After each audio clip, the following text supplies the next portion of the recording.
to assist me with this operation. I beg your pardon? Yes, I will repeat. I am going to get a pinch of chewing tobacco. I will then place it inside of my asshole, and I need you to assist. I don't know who you are. He needs you to spread the cheeks for him. I'm sorry, I don't know who you are. I will give you some forceps. I don't know who you are. I know, but that doesn't matter. You're saying. Oh, okay. I want to put my penis inside your vagina. I don't know I don't know what you said then. Okay. I want to make the sex with you anally. I beg your pardon? Yes. Who the hell are you? My name is Randy. I'm an American traveler. Excuse me.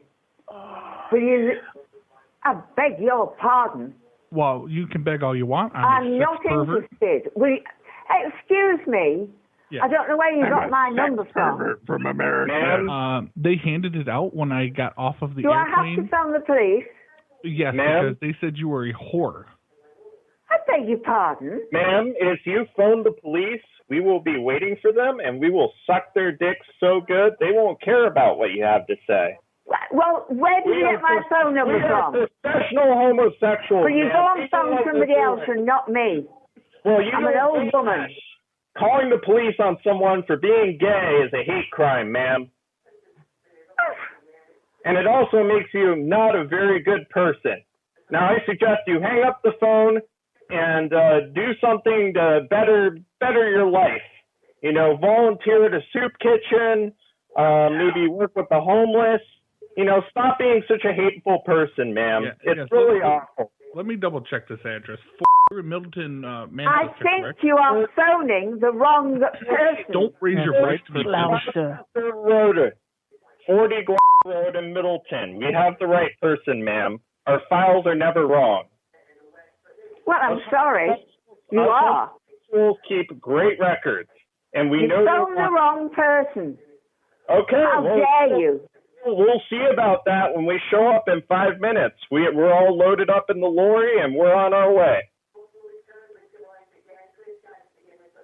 So, you know, when the constables show up, tell them to have their members out of their trousers, and we'll give them the best fellatio they'll ever experience in their lives. That is correct. And, ma'am, hello? Yes, ma'am. I'm going to get a pinch of chewing tobacco, and I'm going to shove it into my asshole.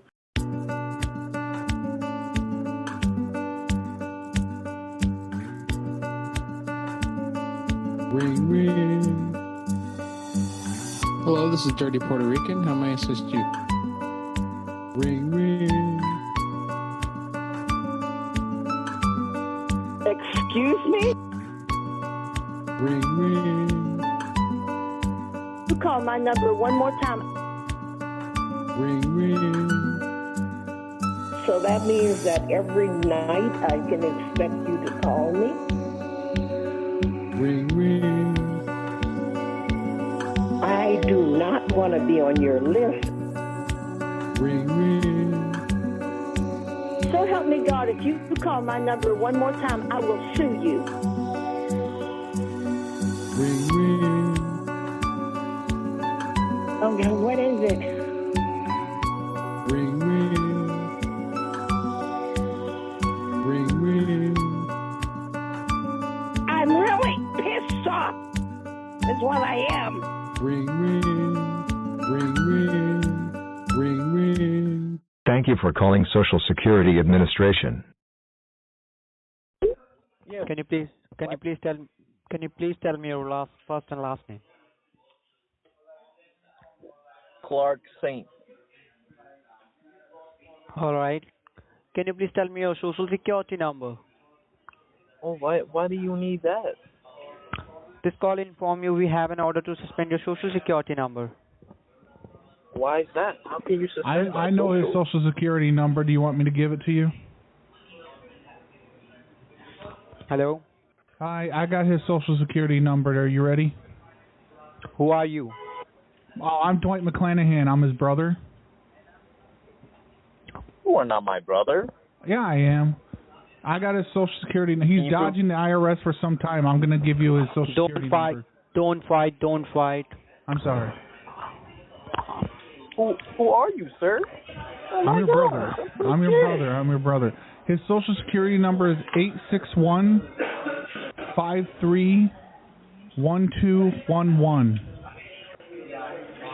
Oh my gosh, that is my social security number. How do you know that? I told you gotta get Hello? taken care of. Hello? I'm giving them your social security Hello? number. Hi, hello. Hello? Hello? Hello? Hello? How did you get that? Can you put your finger on your sister asshole? Benjod. Hello, Benjod. Yes, hello. Is this Lisa? It is. May I ask who's calling? Yes, good evening. I'm calling from Airlines Central Command. You had a complaint? Oh my God, that's so impressive that you're calling. Hello. Yeah, whatever. Okay. Oh, so what happened? What's that? What happened? What's the problem? Oh, no, it's fine. It was just a 6-hour delay. There was a weather delay and then another hour and a half mechanical delay. And it was all fine. Everyone was actually quite lovely on the plane. It happened. I think my one complaint is that if it's delayed for 4 hours and you still ask your passengers to come, at the regular hour, you're asking them to be in the airport for 5 hours when they might enjoy being home and just arriving when it was delayed. So the ambiguity, that was a little bothersome. But we made it. Okay, yeah, I don't care. All right. How would you rate your flying? You don't care? Is that what you said? Oh, no. How would you rate your flight experience? 1 to 10, 10 being the highest, 1 the lowest? Oh, I thought the flight experience was great once we finally got off the ground. They were excellent. All right. So you said you were delayed 6 hours, is it? At least. All right. Well, I could compensate you for 6 hours. How much do you make a year? What's your annual gross household income? $200,000. $200,000, 6 hours. Okay, can get you a check for $1.77. That puts you in bracket number $1.77. Yeah, that puts for $1.77. That's okay. You can keep that check. And that puts you in bracket 1. What? Don't be an asshole. All right. Oh my, are you really cursing at me? I would it's late, and I have a lot of shit I got to do, and it's really late, and they put me on these calls here.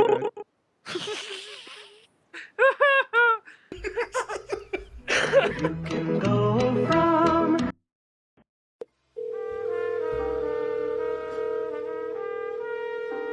You have reached White Beach Confession. Fuck yeah.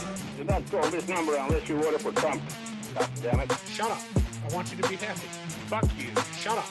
Actually, I'm not a Trump supporter. Shut up. Obama ruined this fucking country. Shut up. Stop breaking my fucking ball. Shut up. Hey, what happened? All right, I don't know who the fuck this is. Why don't you come to my address and say something, motherfucker? Shut up. Stop breaking my fucking ball, fucker. Shut up. Hey, what happened? My life is in danger now. Hey, what happened? Fucker. Hey, what happened? Fucker. Hollering me. That's what happened. Shut up. I don't know who you are, man. Who is this? Why would you believe any of that? Shut up. I've been asleep since 9:30. Shut up. Well, ma'am, the gentleman, he's the... The gentleman? Who is the fucking gentleman? Well, ma'am, please bring it down a notch. Don't forget, you gotta get your green card from me, fuck. Shut up. All right? What can happen? What the fuck? Who the fuck are you, man? Shut up. What kind of car you looking for, dummy? Dodge Neon, green, soft, bitch. We ain't got no damn Dodge Neon here, man. What happened? Don't you ever call here again, man. You understand me, bitch? I'll fuck your mother. What happened? I'll fucking kill your ass, bitch. You understand me? Don't you call this motherfucker again, man. Bring your punk ass over here, man. Talking that shit. Talking that shit. Bring your ass over here. 320. Shut up. What happened? I'll give you the address, punk. Bring your punk ass over here, man. Shut up. Bring your punk ass over here, man. I'll bust your cherry. I'll bust your Bring your punk ass here, nigga. Shut up. Bring your punk ass here. Is that a trailer? Please. So I can beat the shit out of you and then buy me some lunch and drink off of you, bitch. What happened? Bring your bitch ass here. What happened? Bring your bitch ass here, man. I don't know what happened. Bring your bitch ass here. I just Google Earth this, the trailer. Bring your bitch ass here, man. Are you in the trailer? Shut the fuck up. Shut up. Don't call me anymore. Shut up. You should put the phone down your pants to get pleasure from me calling. Fuck you. Shut up. What happened? It's a green car, sir. It's a green car. Are you ignorant, man? I don't know what a green car. You gotta tell me what kind of car you talking about, man. Green car. The color green, man. Yeah, dummy. I know the color's green. What kind of car, dummy? Shut up. Don't call here no more, man. Don't call here no more, man. Shut up. Don't call here no more. Don't call here no more, man. All right? Yeah, what do you want? I wish you could do not call. Hey, what happened? Fuck you. No, fuck you, motherfucker, you piece of fucking shit. Shut up. Don't ever call me again, goddamn cunt. Shut up. Fuck you. You don't call me a Fuck you. cunt. You don't call me a cunt. Don't call me a cunt. Fuck you. Fuck you. Fuck you, cunt. Shut up. Don't ever call me again, you piece of fucking shit. Shut up. You eat your mother's asshole with that mouth? Oh, I will. Not allowed to swear on this line, sir. You motherfucker, dick, cunt, sucking piece of shit. Shut up. I love this country. Shut up. I do love this country. Shut up. I love this country. Shut up. I do love this country. Shut up.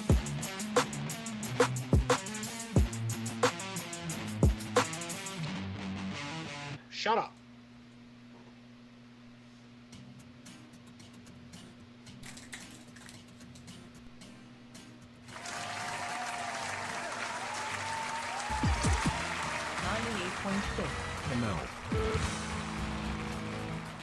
Hi. I'm Dwight. I'm here. I do shows and calls. That's probably why you're here. If not, I don't know why. We're gonna do calls, so we're gonna make the show go. All right. Give me a moment. I'm gonna bring up the Skype. We'll have a conversation with them. Okay, hang on. I gotta find the button. All right, here we go. All right, there's where I got to click right there. All right, hi Skype. How are you? We're gonna have a calm show today. There's gonna be no yelling. We're gonna be very mellow. We're all gonna drink tea. We're gonna be calm. We're gonna be collected. Shut the fuck up. Hey, I'm just gonna say we're not gonna cuss at nobody. White machine. Hi. All right. Okay. All right. Now that's taken care of. All right. We're gonna do this shit. God damn it. Do the fucking show. All right. Yeah. Tighten your seat belts and your vagina wigs, because it's gonna be 3 hours of just straight bullshit. We're just gonna do it like we do every goddamn week. Yeah, Gardner Earth guy. One or two laughs is about all you're guaranteed here. And then the other 2 hours and 55 minutes is just gonna be phones ringing, and me getting owned by the person I called. They're just gonna own the fuck out of me. Toilet gravy and sheets in the toilet hole. Expect many plunges. The toilet hole. We got the toilet hole. Let's see here. Let's check in with the chat real quick for a few. We got Cheeseburger747 says Brad is hiding from the warrants. Does he got more already? Probably the last meetup. The meetup they probably just got back from probably has more warrants. Yep, I can see that. Let's see here. Dr. Emmett Brown III, you motherfucker, you always hydrated and looking good. I appreciate that. I've adjusted the lighting in here. For some reason, it's still producing a little bit of shadow right here, but it was producing a lot of shadows. The lighting was very poor in this room. Let's see. Patrick T is just like, yeah, dude. You're from fucking California. Don, New Jersey says, let's get the show on the road machine. Go baby go says B4 Bizarre. You know, we're going to try it. I took people's suggestions from Patreon, Facebook, Discord for celebrities that we should be trying to look for, and I've got a whole list of those. We'll also be watching a movie after the show tonight, and Dwight Cord. Again, Dwight Cord. Watch the Nightbot. The Nightbot's going to give you the fucking link. And follow the directions, everybody. You got to read the shit and follow the directions. So the movies for tonight are going to be Mafia Survival Game. No idea what that is. So I Married an Axe Murderer is on it's probably the 15th fucking time I've seen this on a poll. Honey Baby is the third movie. Splash and The Signal. Those are your movies. I don't know anything about any of them except So I Married an Axe Murderer. So that's what I selected. But you can select more than one movie if you want. I've enabled that. We're good to go with that. So let's go ahead. Let's see. Well, I mean, let's just go ahead and just do a prank. So looking at, should we start with the celebrities tonight, or because I waited until the second hour last week? Start with the celebrities tonight, and then we'll move on to the other bullshit. Okay. Well, I'm getting people are like, yeah, start with that. All right. Do I need to bring up like pictures so we got recap, like so people recognize who these are? Should I go to that screen, and then that way people can see who the fuck we're talking about? Okay, let's do that. All right, let's pull up. Consider time zone. It would be good to go with those guys first. 7 out here, 10 back there. I would say roll first. All right, here, hang on just a second. Let me move this up here.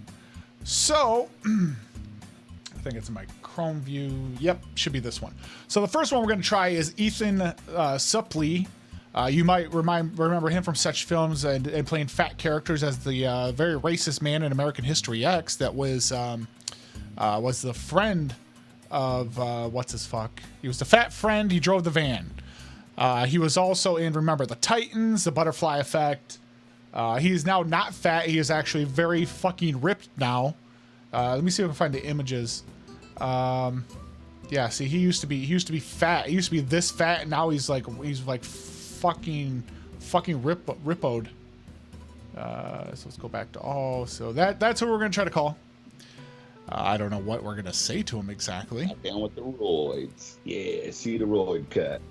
I don't know. He might have actually just got tired of getting fat and lack of vagina action. He probably was like, I got to do something about this. Yeah, you know, it's all right. Vagina will make a man do anything. Yeah. My Name is Earl. He was in that as well. Boy Meets World. Yes, he was the bully in Boy Meets World. His father was wasn't his dad Bam Bam Bigelow in that fucking show?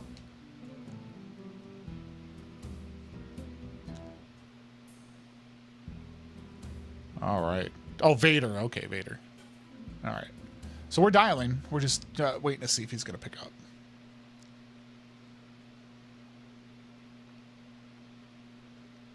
I got 3 possible numbers for him. Is the number going? Oh, it is definitely going. It's dialing, but let's see for where it goes.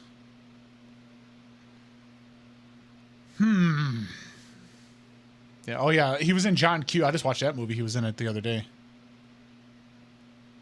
He was. Yeah, see that right there. That was him in John Q. That looks like him, and not My Name is Earl. All right, number unavailable. Let's move to the next number. See if this is him.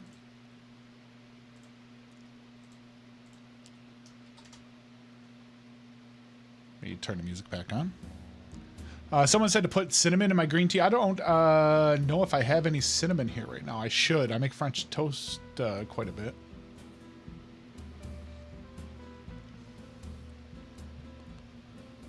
I'm not going to go put it in there now, but I will consider it for later. The problem is cinnamon doesn't mix with water. It clumps.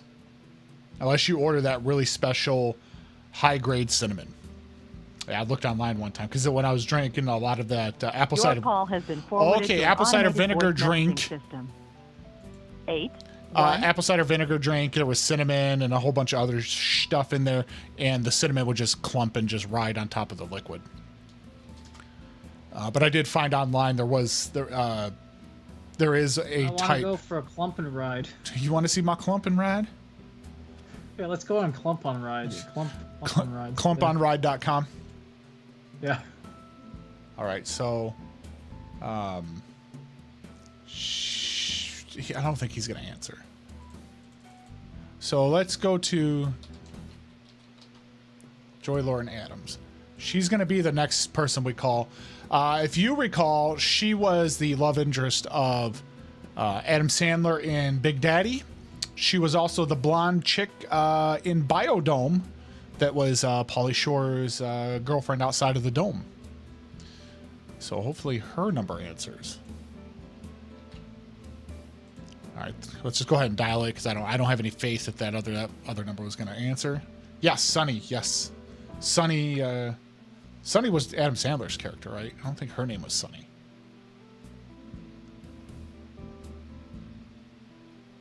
There are, I don't know. I've never watched a whole lot of Kevin Smith movies, I don't believe. Which number did not pick up? Okay, that was the one I thought was going to fail out. It did. So we're waiting on... Your call has been forwarded to an automatic voice message system. 323. Come on, you guys set that voicemail up so I know if it's you or not, so I can add you to the special celebrity list of numbers. The clump list. The clumped list. Didn't like that movie, to be honest. Tell her you're cutting her movie royalties off. For which one, Biodome or Big Daddy?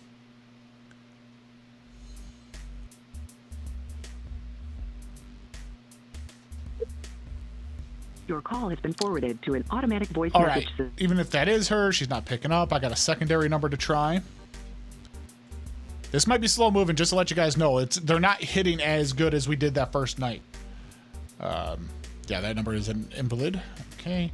All right. So the next one is Car.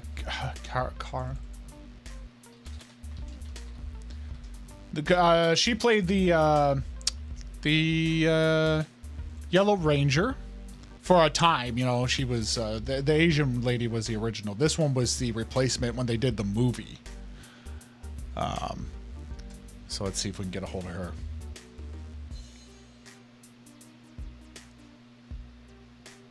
Make sure to go ahead and throw a thumbs up on the stream. You know, it's free. Hi, is that Karen? Hello.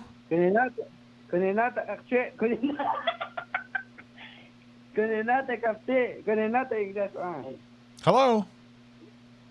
Hi. How are you? English. Okay, do you understand puta madre? You understand that?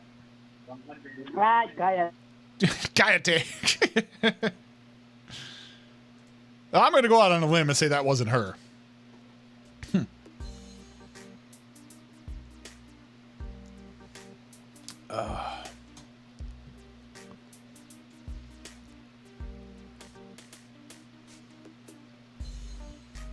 Rolling right along, going to try the secondary number for her. Despicable Dog's got half a chub when he clicked on the stream, everybody. He hasn't reached maximum potency yet.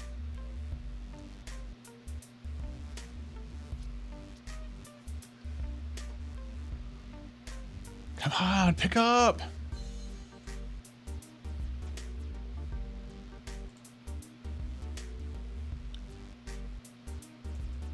I just don't think she's. I don't think it's gonna happen.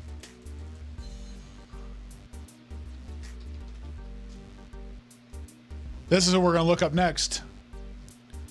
Oh, Tone Loc. He was in Ace Ventura. He was a rapper. Remember he did Wild Thing. Remember this? Tony Loc. Yeah, Tone Loc. Yeah, Tone Loc. Yeah. T-O-N-E. Yeah, you have plans for the night. I said, hopefully if things go well, I'll be with you tonight. Yeah, I might have his number. We're giving it a shot. He's at a convention right now doing a musical act. Yeah, Tone Loc. Tone Loc. Tony Loc. Yeah. Please leave your message for 81. All right, let's try that one again. His phone may be off. He might be performing right now, actually. Please leave your message. That's definitely. Hang on, let me check and make sure it's actually off and it's not just my shit's coming up a spam risk and getting blocked.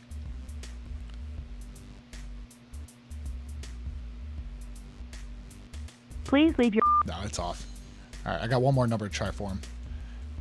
He was in Ace Ventura. He was also in Blank Check. You know, he went in and try to get that money.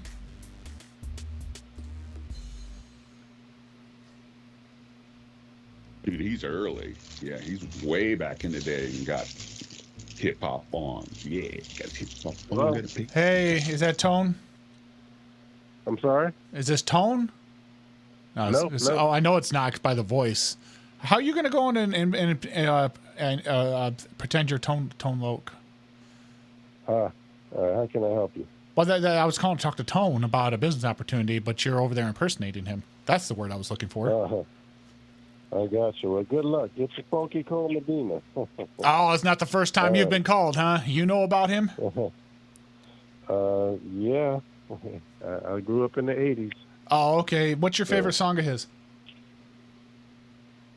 Wild Thing. Come on, man. Wild Thing. There you go. Right. The whole line about how that girl got paid 50 to do the Wild Thing. Yeah, that's inspirational. Right. Yeah. Hey, look. There's no support. Huh? All right. Thank you, my man. Right, Good luck finding them. All right. All right. Have a good one. All right. See you. Bye-bye.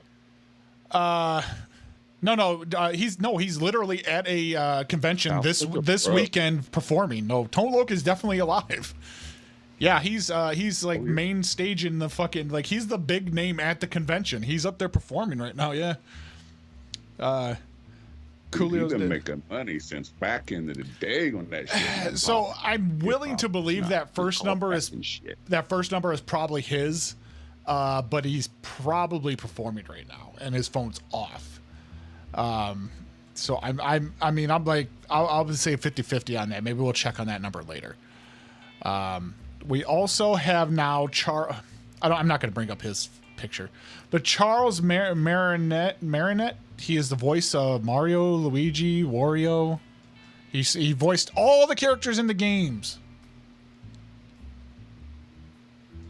So let's see if we can get Mario on the phone. Yeah, he's retired now. He's no longer doing the voices. But after all these years, I'm sure they have every fucking phrase or noise or whatever they need to manufacture that game forever.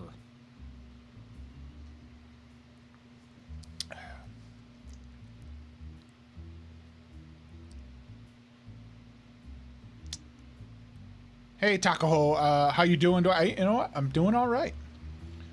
We're officially... Hi, this is Charles Martinet. I can't get to the phone right now. Oh, that's him. That's his number. All right. And we just got to get him to answer. I'm doing good. I'm now 2 weeks into my not drinking Bang energy drinks. My only caffeine source as of this moment is my green tea. Stellar connection through the green tea connection, brother. Yeah, you're pulling in the stars. Stellar connection.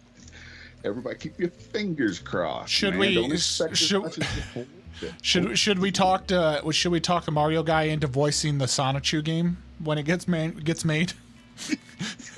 The Horse Machine Ranch version, special edition. I just save all kinds of money by not drinking Bang, and it's supposed to be healthier for me too. I do notice I drag some days, but I have some B12 vitamins. You put them under your tongue, and they dissolve like within 30 seconds. Natural's better. I've done that too. Yep. Oh, another thing is CoQ10, bro. CoQ10. Look that one up. It's instant energy. CoQ10. It's just the money. I mean.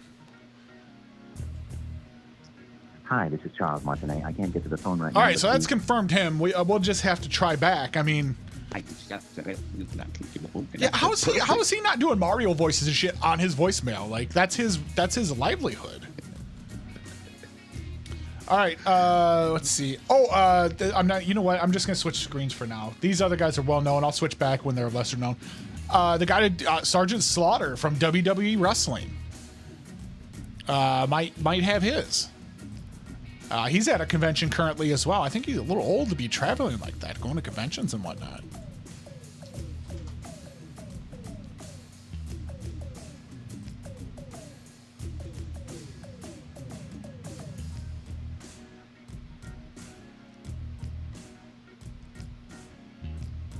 Yeah, I know Royce. He retired. I heard that on the radio. It must have been it might have been about a month back. Let's see if we get Sergeant Slaughter on the phone.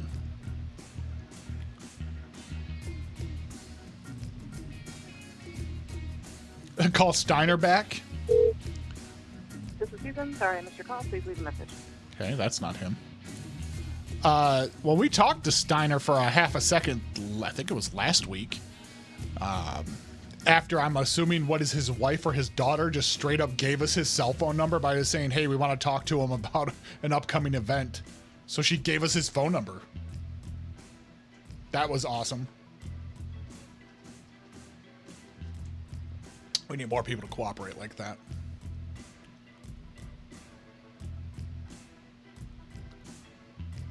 All right, second number for maybe Sergeant Slaughter.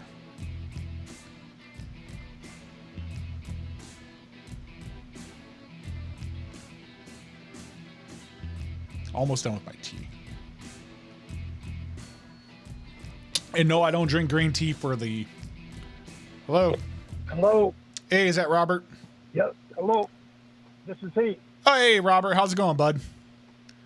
Good. Good. I just had a quick question because I'm having quite an argument on a online forum right now. Could you explain to me why you agreed to be a bad guy working for the Iron Sheik during the Gulf War? Working for the Iron Sheik? Yeah, during the Gulf War. You agreed to be a bad guy and work for the Iron Sheik during the Gulf War, and we were just wondering how that came about. A lot of people are just telling me you're anti-American, and I don't believe that. Yeah, I was. I was the Iraqi sympathizer. WWE decided that was my calling. So that was the character that they decided to put me into when I came off of the G.I. Joe series. Right. Oh, G.I. Joe. I forgot about that. It was a fantastic series. Yeah. Was that something you were into, though, or was that kind of forced upon you, or were you, like, eager to do that? Or? Well, it kind of flabbergasted me because I thought I was being brought over in the meeting with Mr. McMahon that I was going to be fed into the WWF at that time as the real American hero. Right. Unlike anybody else could do. And so it taught me what we call the element of surprise. As I didn't know what I was doing. So I just went over to hear his pitch. And he said, he took me into his library sitting area and showed me a thing of the LA Coliseum. It was a layout of it. Mm-hmm. And he had big screen TVs all around. And he said, I got it made for 104,000 fans.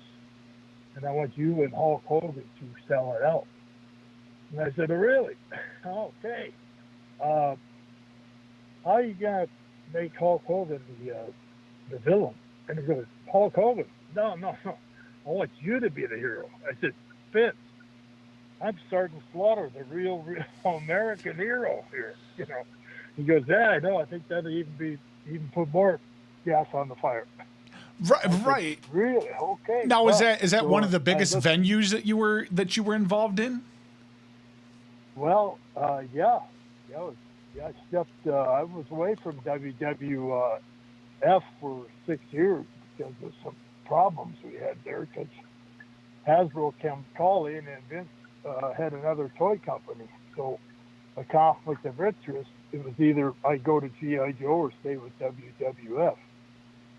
I see. So I finally, I didn't know what to do. I thought and tried to talk my way into getting both, commodities on Vince's television, and plus the cartoon. I knew the cartoon was going to be made, but he said, that's great of you to bring it to me and work hard to, do an entity outside of the business. But he said, I can't let you do it because I already signed with LJN Toys, and they're our toy company now. And that'd be a conflict of interest, so I can't let you do it. And I said, wait, what are you talking about? You can't let me do it.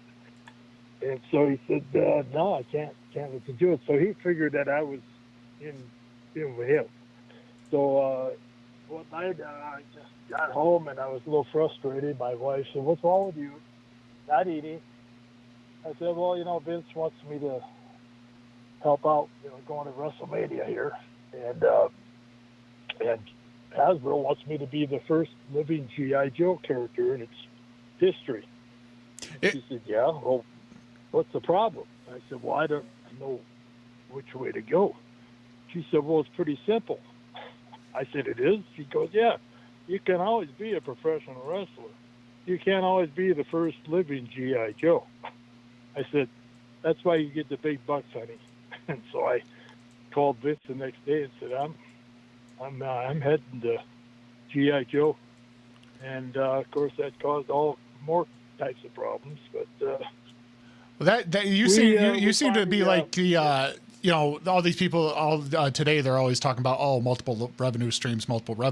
You sound like you were the originator of it. To me, it's like, hey, I don't want one. I want both. Yeah. I said, why can't we do both? You know, and so anyway, on the show, you know, I picked, which I'm glad I did because it probably helped me gain the other vote, but was Eddie and the Cruisers. But, you know, I made an album myself, which I felt was very underrated. Sergeant Slaughter and Camouflage. You ever hear of it? It rings a bell. I probably haven't heard of it. I mean, in probably quite some time, actually. Yeah, I was going to bring it up during that segment, but I said, no, we've been going long enough here. And Nick keeps interrupting my stories. And so I better just not bring it up. So, but yeah, at one time, it came down to where the guy, I started music in professional wrestling basically because when I came in for a tryout with Mr. McMahon Sr., he said, I want to see your character and you go do a promo with my son. I said, which one is he? He goes, the one that thinks he's Don Juan over there. He said, you know, he spends $300 on a haircut. I said, he does? Yeah. I said, okay. He said, well, when we're all done, right before the dark match, before anybody gets out of here, we have a dark match, so they stay. I want you to go do a promo with him and show me your character, Sergeant Slaughter. This is in 1973. And so I said, okay. And so he says, is there anything I can help set up your introduction? Parris Island, South Carolina, you know, former drill instructor. And I gave him the whole deal. And he said, that's it? And I said, well, there's one other thing. What is it? I reached in my bag. I gave him a cassette tape, and it was a Marine Corps hymn. I said, could you play this by any chance? And he said, well, what is it? I said, it's music. He said, what music is it? I said, it's a Marine Corps hymn. He said, you want me to play that before you go out? I said, yeah. I just thought, since nobody knows me, you know, might help a little bit. And I am doing a tryout here. And so he goes, well, I'll be right back. So he leaves and comes back. The gentleman he was, he said, yeah, they're going to cue it up. As soon as you hear it, you go. I said, okay. So I got my campaign cover on and my fatigues and my combat boots on. I had my swagger stick and my glasses, and I had a cigar all lit up. And he said, okay. And they started playing the Marine Corps hymn. Well, nobody'd ever heard. People were like, what the hell? So I go to walk out. Vince's father stands in my way. And he's holding his hand up in the air. And he used to have 4 quarters. He'd dangle in his hands. And I felt these quarters up in the air, and he stopped dangling. He got me to stop walking. What he was doing was listening to the reaction of the people. Something new, something they'd never heard before. So he gets behind me, he shoves me through the curtain, and out I go. Blow my whistle, and people are like, what the hell is this? You know, and the Marine Corps hymn is playing, and I'm calling them maggots, telling them to stand up and salute me, and pukes and slimes and whatever. And I turn the corner, and there's, you know, Mr. McMahon, Vincent Kennedy McMahon, standing there, the promo, and talk to me. And they were just going to do it. They didn't tape it, or I don't think it's ever been even taped. But so he starts out with, well, what do we have here? And I said, shut your hole, puke. And he stopped because I'd never met him. You know, he didn't know me. And he stopped, and I said, "Who gave you permission to speak?" And he goes, "Well, I said, who gave you permission?" And I was right in his face, and everybody that knows me, I slobber all over everybody, because I don't have any way to stop it because of my bike. But when I yell and scream, that's flying through the air. So I walk around him. I give him some orders, and he's loving it. Get that chest out and that chin up, and well, he's got it up there. And finally, I start taking my swagger stick and I start ruffling up his hair, by his ear, and he didn't like that. He started putting his shoulder up, like kind of mimicking to me that don't do that. I don't like that. And I didn't know what was going on. So finally I stopped, and he gave me this foul look. And I went right into his ear, and I said, "And by the way, who cut your hair? Ray Charles?" he almost started to laugh. And he started laughing and snarling at the same time.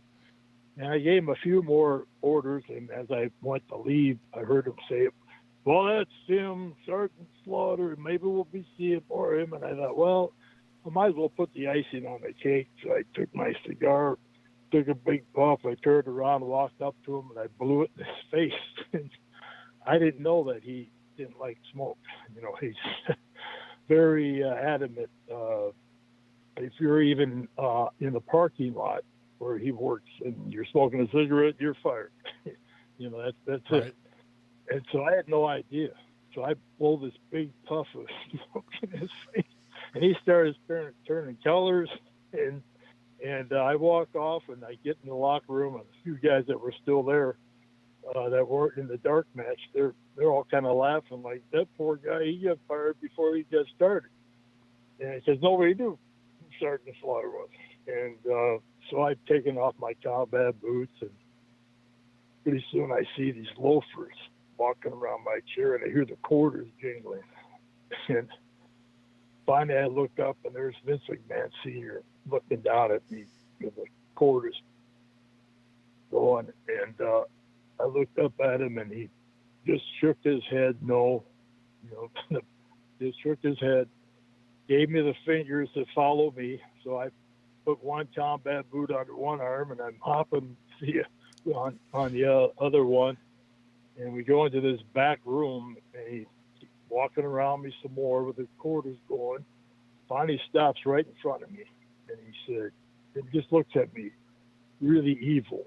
And he stopped with the quarters, and he pointed right in my face, and he said, "That's the greatest villain I've ever seen in this business."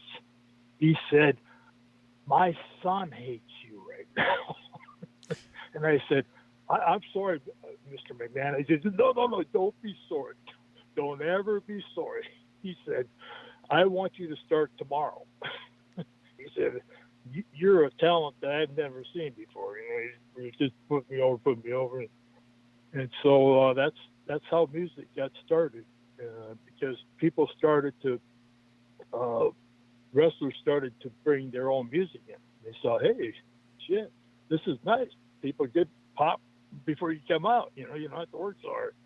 Right. I actually saw like baseball players have started doing that now. Like they're when they walk up to the plate, they have their own music and stuff. I mean, just for the little 30-foot stroll from the dugout up to the plate.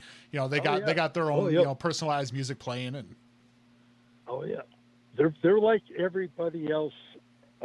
They all want to be professional wrestlers. I don't care who you talk to, actors, ball players, athletes, men, women. It's just incredible how many people come up to me at an event and say, "You're my man. You're my man. I got to get a picture with you. I got, and I put them in a Cobra clutch, and that's what that coin was about. If you get in the Cobra clutch, you become a member of the, Sergeant Slaughter Cobra Clutch Club, and you get a challenge coin. That's an honor, And so it just started escalating. And now, pretty soon, Hulk's got Sylvester Stallone's music from Rocky playing when he goes out. And here comes a letter. Hey, guess what? You can't use our music without paying it. You can't. And so Vince said, "Oh, geez, I'm not going to do all that, because they had to pay for like the first 7 notes, or they got the first 7 notes, then you had to pay for it after that. I forget what the situation was." Right. So I'm going, well, I guess they're going to take the Marine Corps hymn away from me, unless that's a national song that can't be tampered with. Kind of like Happy Birthday until Michael Jackson bought it. And I think McCarthy's got it now, but I said, maybe I should write my own entrance music.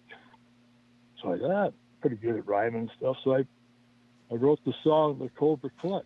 And so I got a band and a guy that had a little band. And I said, maybe we should do a couple more songs. So we made an album. It's called Sergeant Slaughter and Camouflage Rocks America. And so got to where we did a couple of gigs. The guy said, I said, I can't sing. He goes, yeah, you can. We'll have the mic down low, and we'll be playing nice and loud. They won't even hear you. So you go ahead and sing, because you're Sergeant Slaughter. You can't do anything wrong. This is when I was the hero, So, okay. So I did a couple, and I got the taste for it. So everybody said, well, you need to go get your record produced by somebody. So my attorney finds out somebody in New York City, a very famous music producer in New York City, a black man, and I'll get his name because it's on my album. And so anyway, he meets with us. And this guy's huge, as far as I know. Mm-hmm. So I start telling him my idea. We play him a couple songs. He stops. He goes, that's very unique. And with all the patriotism and stuff that's going on in the country, this might work out pretty good. He said, you mind if I, do a little work with it? I said, you're welcome to do whatever you want with it. And he said, I think I'd like to put you with a group called, what was their name? Autograph. He said, I want to put you with a group called Autograph. Every one of them have a different color hair, a different color outfit, and you would fit in like a sore thumb. But you've got so many people that love you that they just come to see you, and you have to sing a couple songs. That's all you got to do. I said, I'm not really sure if I want to be on the stage rocking with these guys. I mean, these guys are professionals. It'd be like them getting in the ring with me. He said, no, they'll love it. They'll love it. So I finally got cold feet and I into it. But so I had this album, and Jim Kerr in New York City loved it. And I used to be on a show all the time because I lived in Connecticut. And we went on a cruise around New York City promoting it in all, like 2 weeks on the New York radio station there. And, man, we had a hell of a turnout. We filmed it. And it was quite, whole complete thing from being into a square circle where you're getting hit over the head with a chair. And people are, let me ask you about that. Do those chair shots actually hurt? Oh, yeah. Yeah, they do. Back when we hit them, when we hit each other, I mean, God knows how many guys that have concussions don't even know it. They're going to find out. But finally, I went up to Vince. We were doing that hardcore type wrestling, anything goes. And guys like Bob Holly were hitting people as hard as they could with those metal chairs in the head. And I went to Vince and I said, Vince, one of these nights, not just on television, it'd be horrible on television, but And an arena, that chair gets turned sideways, or they're not. Every arena doesn't have the same chairs, and and somebody gets killed. You're in these trouble. weren't company supplied like prop chairs, like meant not to hurt. Like you were using arena chairs. Oh yeah. Oh yeah. Unless you did a really good job on somebody one night, you take it with you for television and put it around your neck or somebody and go, "This is what I did to you last time. Remember?" The next time's gonna even be worse.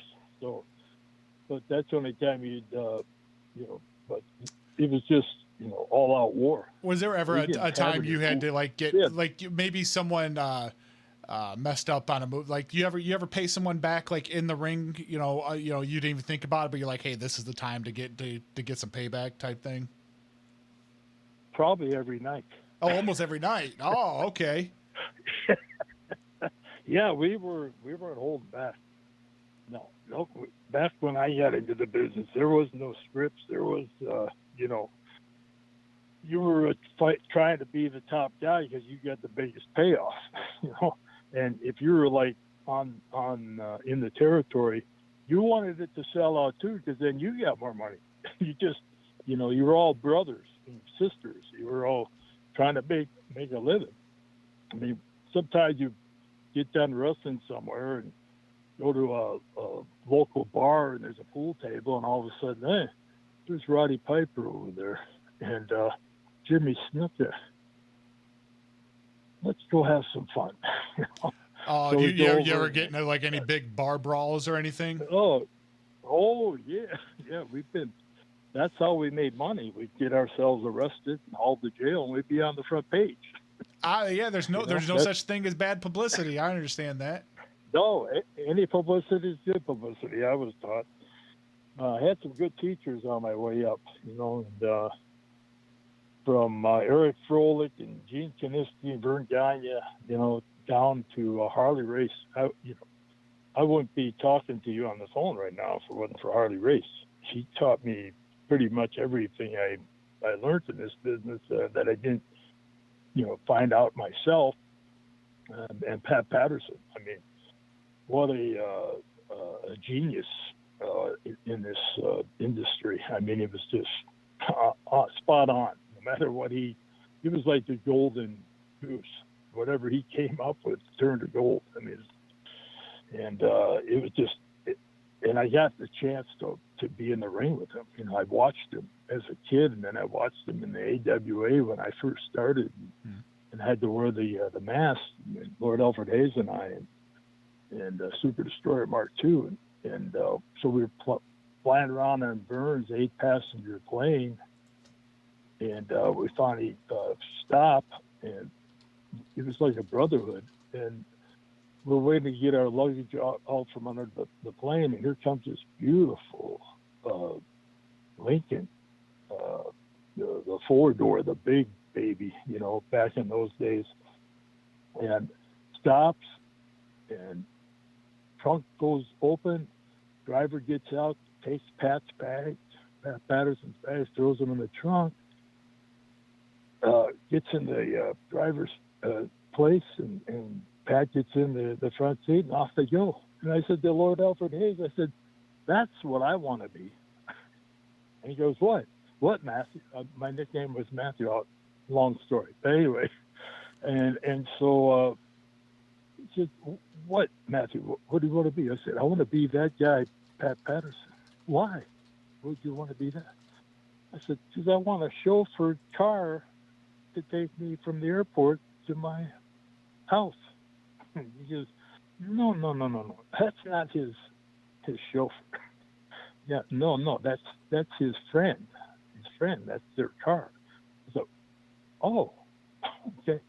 And his name was Louis Dendero. And it wasn't long. We were all out in the golf course, playing golf and, doing barbecues, because in Minnesota, you didn't rest but maybe 13, 14 times a month. And so you're off a lot. So you had time to go play golf with the guys. And it was just, a fun time. You go to baseball, the Twins games, and the Viking games, and hockey games. You were treated like gold. It was just the perfect place to work. And so it's one of those things. I need to write a book about it, but I was just going to say that. I'd say you definitely need to put pen to paper on this. Yeah, Vince McMahon came to catering one time when he used to come out and still be friendly, and wasn't so busy. We'd sit at the tables, and pretty soon we were going around the table telling stories. And he got the biggest kick out of my stories, and he says, "Sorry, you need to write a book." And I said, "Write a book? Vince, it has to be an encyclopedia." and he goes, "That's not a bad idea." And 6 months later, WWF had a damn encyclopedia out, and I still hadn't written the book. And I think there's 7 or 8 of them that have been published. I just gave him an idea, and he just started thinking about it, and he went, "Hey, an encyclopedia, it's not a bad idea." So, I mean, would you say that like he owed you a little bit of money on that? I mean, it kind of sounds like he stole your idea, man. Well, it was his. At that time, everybody had left already, so I was just between him and I. All right. But I got stories about his father make you cry. I mean, I spoke to him about 2 days before he passed on a payphone in New Haven Coliseum. What's his name? He was Arnie Strolin was, his sidekick, his main man.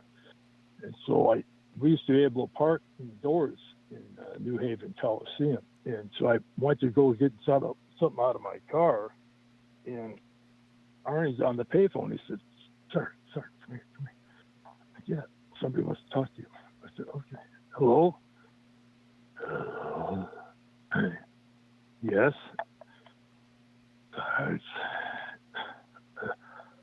Vince? Yeah. He's dying, I'm talking to him while he's dying, Oh, wow. And I'm like, are you okay? What did you say? I'm looking at Artie. I'm going, why did you do this? Why did you put him? He loves you. I told him you walked by, and he said, put him on the phone. I said, oh, thank you. I'm glad you did, because, and the last words to me were, Sergeant, you're the best worker and villain I ever saw in this business. I'm sorry, I don't mean to be talking like him. But, and I said, oh, thank you, Mr. McMahon.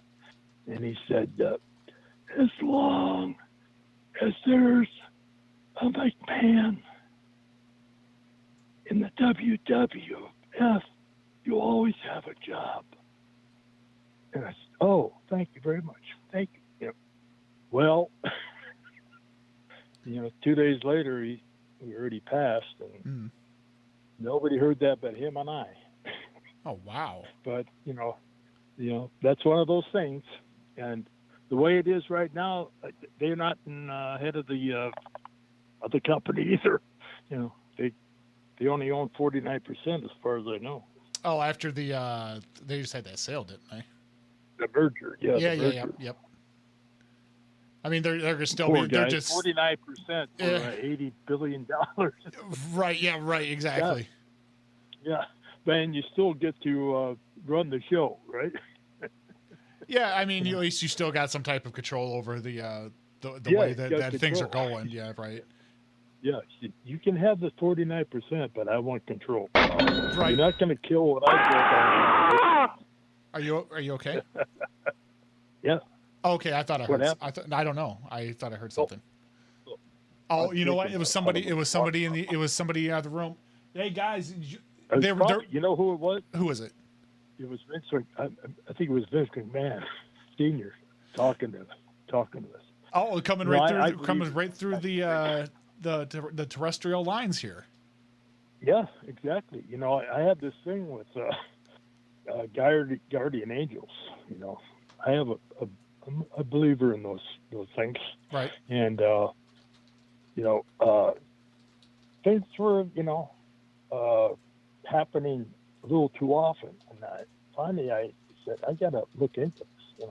Because I would see 911, and whether it was on a clock or a license plate or the three letters together, 911, and of course 911 is the horrible thing that happened in New York, right? And so I'm thinking, well, somebody, I don't know why it's happening. So I talked to my daughter, my oldest daughter. She's into that type of thing, and she said, Dad, that's a sign that you have guardian angels, and they're telling you that whatever you want to do it. Go do it, because you don't hold back. Go. That's she's telling me. Well, I'm going about as fast as I want to go right now. I'm 75 years old. Okay. Right. And I'm enjoying what I'm doing. When I go to shows and do what I do, it puts a smile on my heart. People come up and tell you how much they love you, and kids come up and hug you, and they shouldn't even know who you are. I mean, it's just incredible. But that's what. Right. Yeah, it's nice that. There it is. So 911 is that sign, and I see it all the time. Not all the time, but at certain times I don't look for it. It just, So I'm with my two oldest granddaughters at a dancing thing up in where they Gatlinburg, Tennessee, and so we're sitting at the table and I'm talking about it, and we're having some snacks and playing some games, and my daughter, oldest daughter, and my wife go out to go probably have a cigarette or get some air, and so I'm sitting there with my two granddaughters, and I started telling them a story about something, and I said, I'll grab my phone. Where's my phone? I couldn't find my phone, and so finally I said, oh, the pictures are on my phone right here. I pushed my phone and it lit up, and it was 911. And I shouted out loud, and my two granddaughters went, what, Grandpa, what? I said, look at my phone. And they both went, 911? You just talked about it. I said, well, I didn't even know where my phone was, so there's no way I set an alarm or anything like that. And they went, that is incredible. So it happens. And so I have a friend. He follows like the 3-4s, like 3-4-3 and combinations like that. Like he sees that constantly in his everyday life. Yeah. Well, it's not just one number either. 9/11 happens to come up more for me, but I see like 5/11, 4/11, combination of numbers 333, and luckily none of them been 666 yet. But I know a guy that sees that quite a bit. He goes by Matt Hillick. He definitely sees that quite a bit, and I told him he needs to be careful.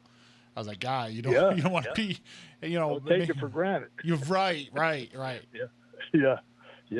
It should be, who knows? I have been having a good time. I mean, Did you have any terror, Right. Did you have any objections when they let Lacey Evans use your finishing move? Did I have any objections? Yeah. Did you give the blessing, or it was just kind of something they had, or? Well, the way it was done, I didn't think that was so, professional. Right. Because we had talked about maybe doing something, and when the figures came out, what they offered me, I said, you want me to take a cut and pay to come back, and you're going to own me for the rest of my life? I mean, he's going to be there for maybe a year or two, but then what are you going to do with me after that? Right. Kind of And so, stole your thunder a little bit there. Yeah, I said, if you want to, for all I've done for this company, and that's what you're offering me. And, anyway, I just didn't appreciate it. Thought it was a slap in the face. I guess it still stems back from, when I walked out and went to G.I. Joe. I don't know. Who knows? Whoever knows what's going on in behind closed doors. You don't know. But I think what you need to do is have the GI Joe on the phone here. No, I mean it's What's fantastic. What you need to do is have the GI Joe figure, give the WWE figure a little Cobra hold. You know what I'm saying? Just yeah, there you go. Well, that's how the first LJN Sergeant Slaughter was created. When I left, Vince, he showed me all the protocols or whatever they call them, the prototypes. Mm-hmm. Prototypes, and one of them was me. And I said, "Oh, yeah. So what do we get out of that?" And he goes, "Oh, don't worry about it, pal. Take care of you." I said, "What's take care of me?" "Don't worry, I'll take care of you. We're going to take care of you." I said, "Could you put that in dollars and cents?" Right. Like how much am I actually looking to make off out of this? Like, I'll take care of you. That's not quite quite the same as what being on paper here. Right. So anyway, when I left, I heard, I'm not sure what happened to them, but the ones that they had already ordered for me, that's what the big problem was, is he didn't realize that he didn't own Sergeant Slaughter. I did. And he had already went ahead and ordered, like 3 million of them or something. I don't know how many. They would start out maybe 100, maybe 1,000, 2,000. I don't know how many they would start. This was the first time they ever tried it, And so when I went to Hasbro and I told them the story that Vince, I think, destroyed mine, or he's going to sell them, whatever, they said, "Oh, is that right?" Well, we'll see about that. Mm-hmm. So they saw what they built and got a hold of whoever, I guess it was LJN. I don't know who they ended up going to, but they got a action figure of Sergeant Slaughter that fit into their game. But I was even just a little bit bigger than all the other action figures of the WWF. And they put promos out with me standing in the ring on Hulk's throat and Nikolai's head, and Iron Sheik laying down, and Hillbilly Jim tangled up in the ropes, and there I am standing, tall. The war was on, and so it was tough times. So who knows? Bringing me back after G.I. Joe, maybe there was some intent to destroy the character. I don't know, but why do you think they would do that? Well, revenge. Yeah. Yeah. I'm sure it cost them a few dollars by not having me at WrestleMania 1. Right. I was pretty damn hot.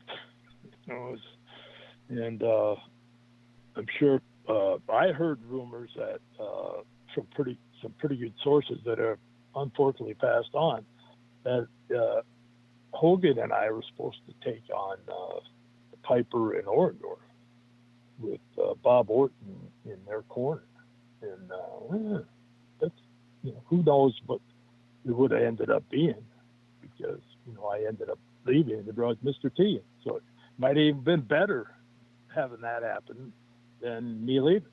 So right, or me staying. So, and you just don't know what's going to happen.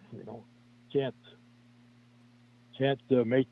live with those. You have to make a decision and live with it. So I made that decision to go.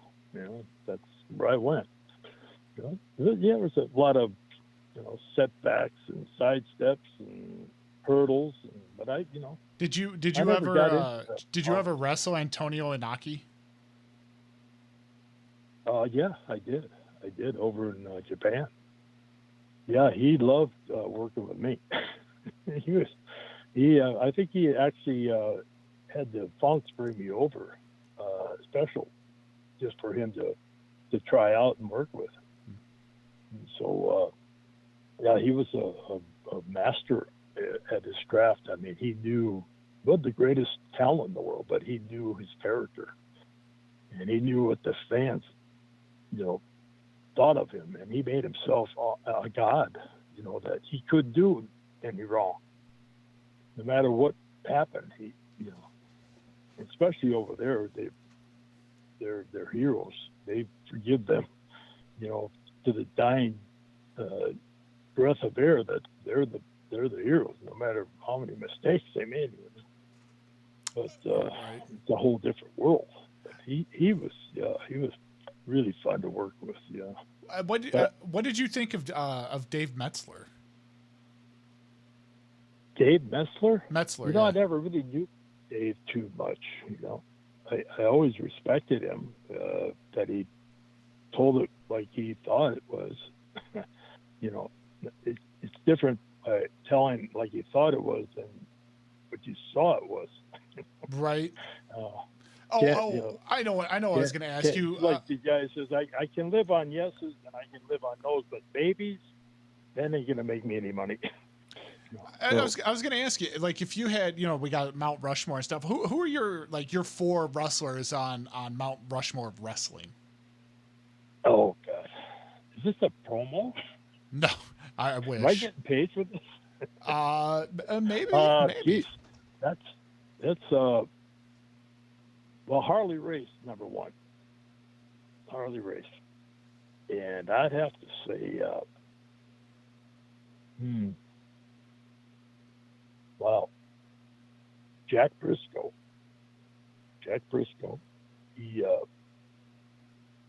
He taught me a lot in my first territory up in Vancouver, Canada. Yeah, Jack Briscoe. Did you ever hear that story? No. You got a story? I got it. Oh yeah, Jack Briscoe. Oh, yeah, you got a story? Yeah, I do. Oh. I do. I had just graduated from Vern Gagne's training camp and Billy Robbins, and up to Vancouver, I decided to go because Vern told me there's two places. You graduated, you graduated. The rest didn't make it. So I can get you booked. He said, this guy here and this guy there, and he's pointed to me and he said, you can go to Vancouver, Canada, or you can go to Charlotte, North Carolina. I think you would fit in beautifully with both, and you'll learn a lot. And I said, well, who's in Charlotte? Yeah, this guy and that guy. And who's in Vancouver, Canada? This guy and that guy. Well, I don't know as many guys in Vancouver, so I'm heading that way because I'm not ready yet. I'm still beautiful Bobby Remus at this point. I hadn't even gotten the character yet. I mean, I was just myself, and heading off to Vancouver, Canada. I decided to think of a character, so I grew my hair out, and had it blonded, and went as beautiful Bobby Remus. That was my character.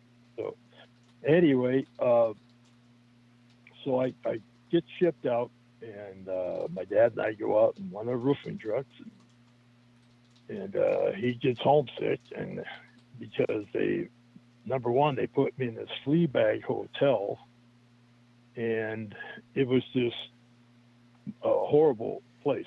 And my dad's like looking around like, you sure you want to stay here? This is where they said, this is the address. And so more than a day later, he said, I think, I am going to head back home. You mind driving me down to Seattle, get a flight? And, yeah, back then you could go right up to the gate, and just your family goodbye as they shut the door. And then you watch from the windows the plane pulled out. But anyway, so off he goes, and there I am all by myself. Well, here we go. So I go back, and I spend, like 10 days in this place. And I didn't have to be there for another 3 days. But every day, their shows were on Monday nights. And so every time I go down to this little bar, I got to know the little bartender. And she was a cute little redhead. And she was very, very nice. And we got to know each other. And she started saying, "Why are you here?" And she was puzzled. Look at me. "Why are you here?" And I said, "Well, I'm a professional wrestler." She said, "Oh, you are?" "Yeah." And I told her the whole story. This is where they sent me. And Monday night, and every time I look at the paper, I'm trying to see if there's an ad. I want to see if I'm advertised. She said, "Oh, well, I'll start, looking myself." So later on, I go to walk out to get something to eat, and she goes, Bob, come here." She said, "I just got the paper, and there's an ad about the wrestling." I said, "Oh, it is? Oh, yeah." So I looked at it. It's got the Vancouver Coliseum. The thing's not more than maybe an inch by an inch, maybe 2 inches by 2 inches. You can't even read it. And it tells who's on the card, and I don't see my name. I went, "Oh, no." And then I looked again, and plus another match.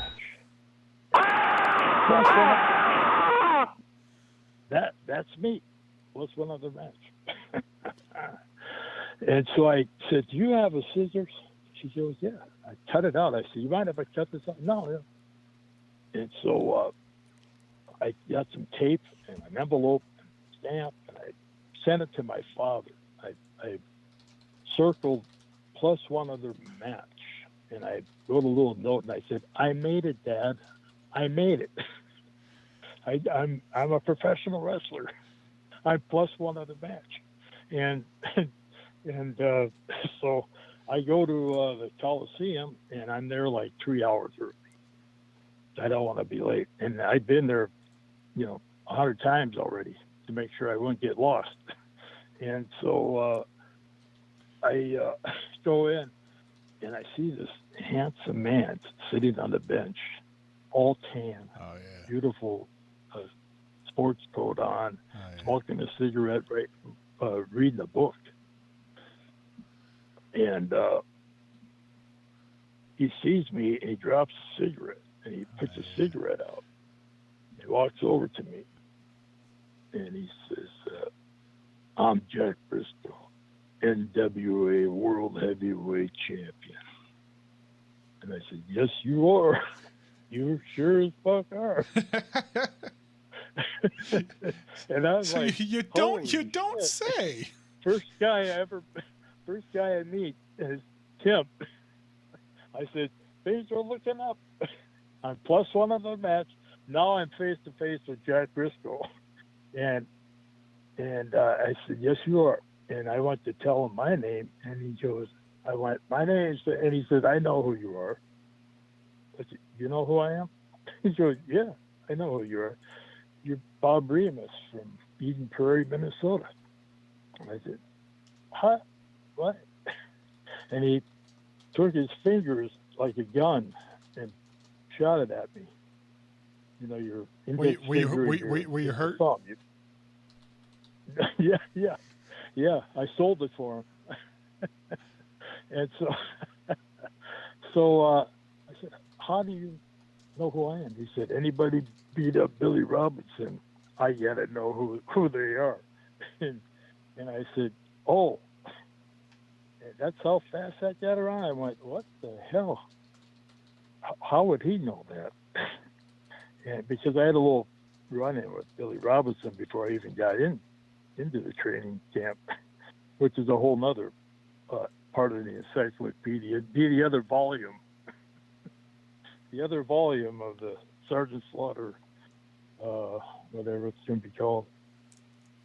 Anyway, I'm going to let you go. All right. My wife is probably wondering, what the hell is he doing there? No, that's fine. If you ever want to talk, you got my number. Just you can give me a call anytime. Yeah. And we'll shoot the shit. I like hearing these stories.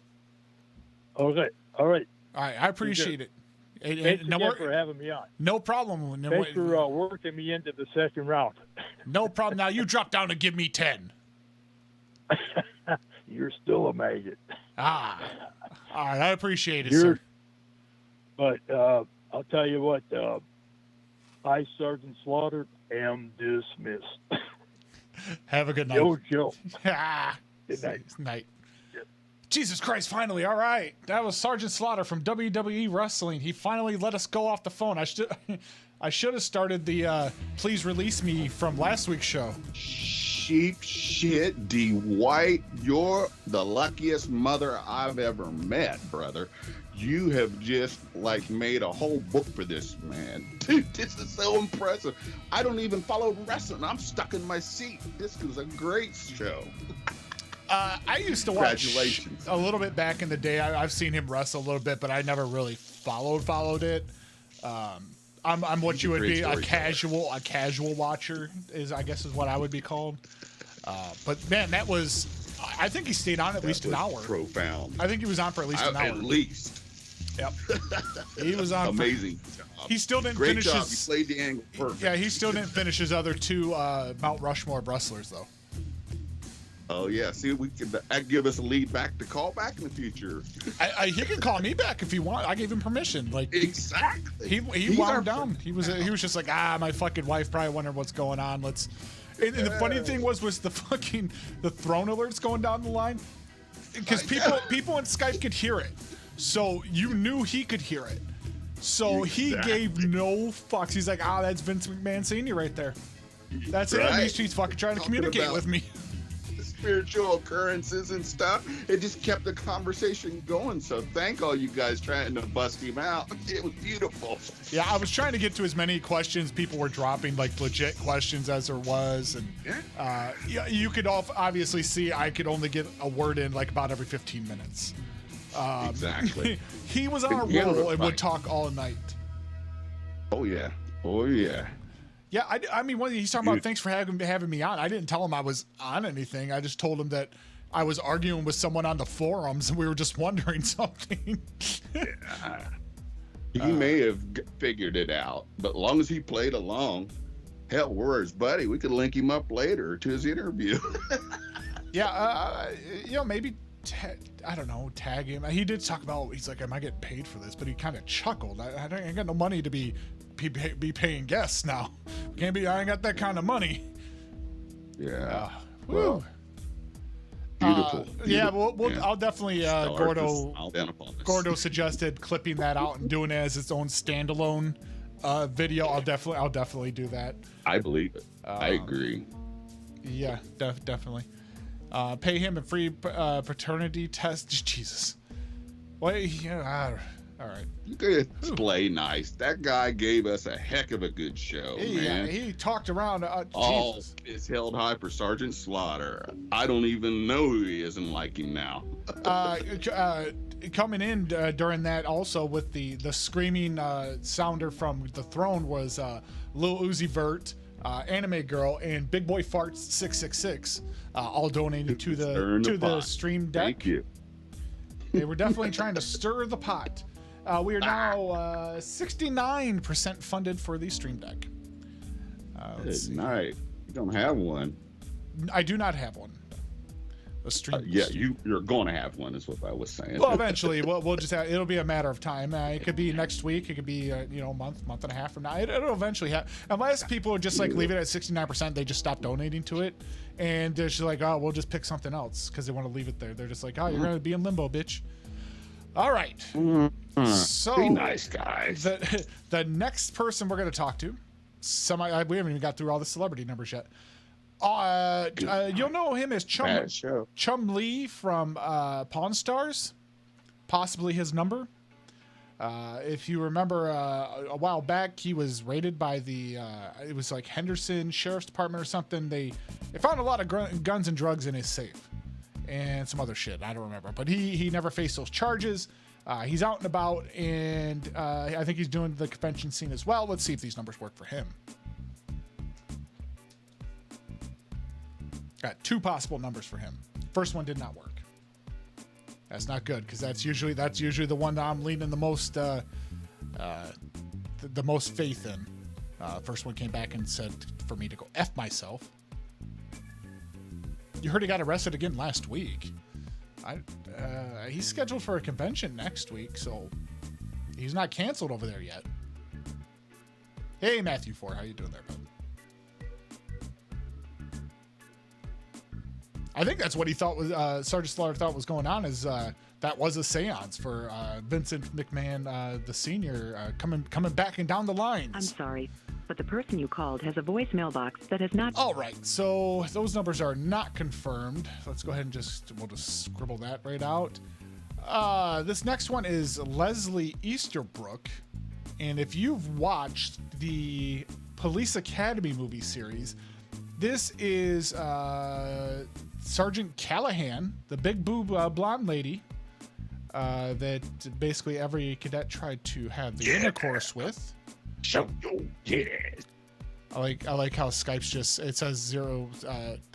And during that call, my Skype fucked up, reset in the middle of that call, never lost audio somehow. And I was able to just reconnect and get back into the call, and it never lost audio. Oh, good. The stars smile down upon us. Beautiful.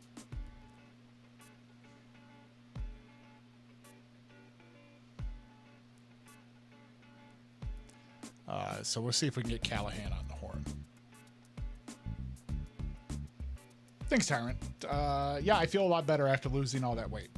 Last I knew, I was down 161 pounds. I have not weighed myself in about a month and a half. So, could be even more. I'm not obsessive like that. I don't need to jump on the scale every day or every month or anything like that. I just know how I feel. Hi, this is Leslie. Leave a message and I'll call you back as soon as I can. Thanks for calling. That's her. All right. Now let's call back and see if we can get her back. Actually get her on the phone, but at least that number's confirmed. That's her. All right. Now you know what? We're starting to roll again. We're starting to, here we go. All right. Kitty Vision. Yeah, baby.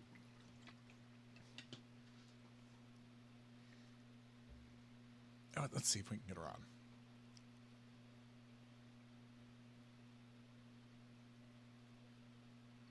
Who is the guy? We tried calling him, what was it, Brian Toshi last week from Police Academy. Like, his number was confirmed, but he was Nagata.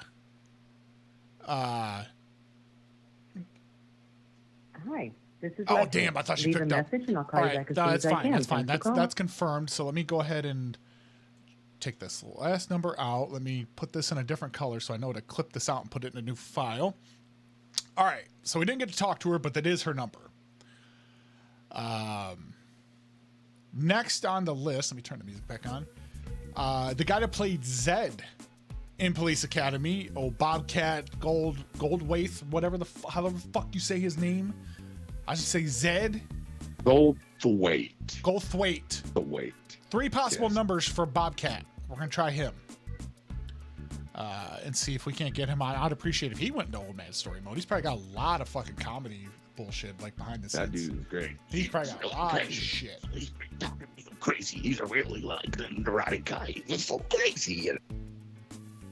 Sergeant Slaughter, was that you? Are you back?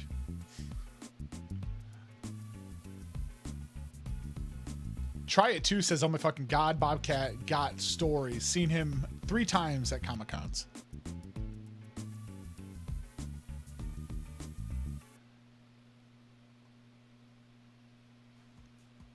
He was in Scrooged. He was the employee that Bill Murray fucked over. Your call has been forwarded to an automated voice messaging system. TJ Murphy. Is not available. That's not him. All right. At least that had a voice on it. I can scratch that one off. That is not it.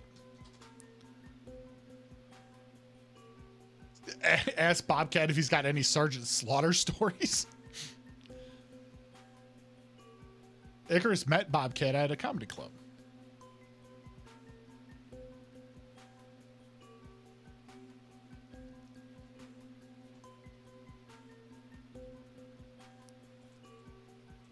All right, so let's see here. Hi there, you've reached Tasha Goldthwait. Please leave a message. Ooh, okay, that's a relative. Same last name. We're kind of close. Okay. Let's go. Hang on. I did something on this. Okay, no, that's what I did. Okay. So that one, I could possibly off the air maybe get to his number. So I'm going to leave that one there. Might have to do some more offline research. I did see that one Married with Children. I liked when Sam Kennison was on Married with Children as well. When he was the guardian angel after Al zapped himself fucking with the Christmas lights outside.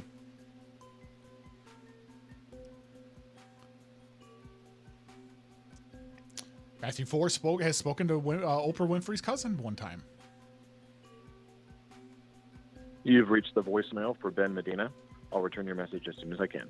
Okay, why does Ben Medina have two numbers on there? All right, so it sounds like a relative. We'll keep that one open. Next person we're going to try is Michael Winslow, who played Larvell Jones on Police Academy. He was the man that did all of the sounds and shit with his mouth machine. So hopefully if he answers, we can get a little bit of that coming down the pipe. Yeah, the sound effects guy. You know Kevin Bacon. Okay.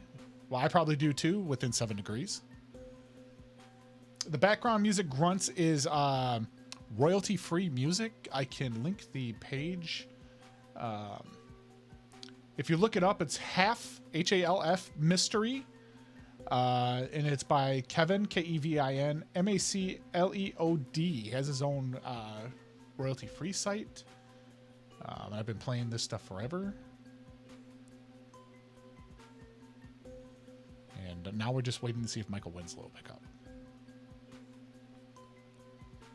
We are now halfway through the show, which is amazing. We've had like 2 calls. But Sergeant Slaughter knows how to fill some time.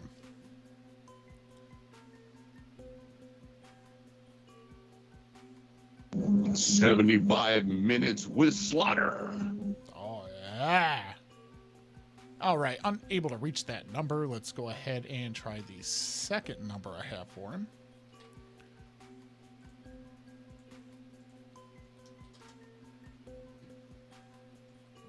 Got to make up for lost time. Got to do 3 calls at once. I don't think we're going to do that. Sergeant Slaughter detained. Oh, look, G.I. Joe commercial behind me. Oh, was that not G.I. Joe? Maybe it was. Maybe it wasn't. That's a Duracell commercial now.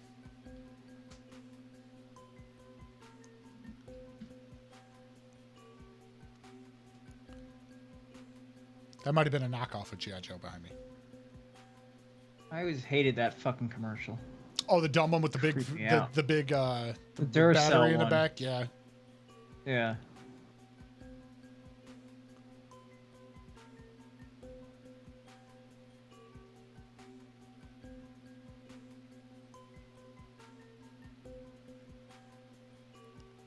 All right. I don't think that's gonna work out with Michael Winslow. Let me go ahead and kill that. Next possible person is George William Bailey, also known as Captain Harris from Police Academy. Surprisingly, he is still alive, still on the convention scene, and needs a phone call.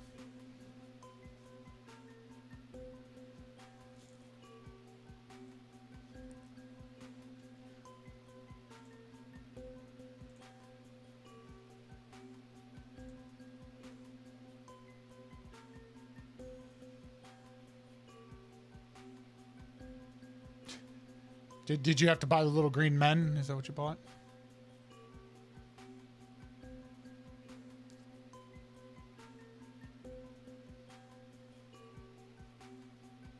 I'm sorry, the person you are trying to reach has a voicemail box that has not been set up yet. Okay, that's fine. I've got 3 more numbers. It's kind of like just throwing spaghetti at the wall. These are the ones I think there are, and then they're not. So you just kind of throw it at the wall and see what sticks. Has anybody heard of the record that Sergeant Slaughter claimed that he did? I never heard of it. Unless he was just referencing his intro stuff. Alright, that number's unavailable. Got 2 more. Let's I was confused when he started talking about how he did music. He's like, I did fucking music.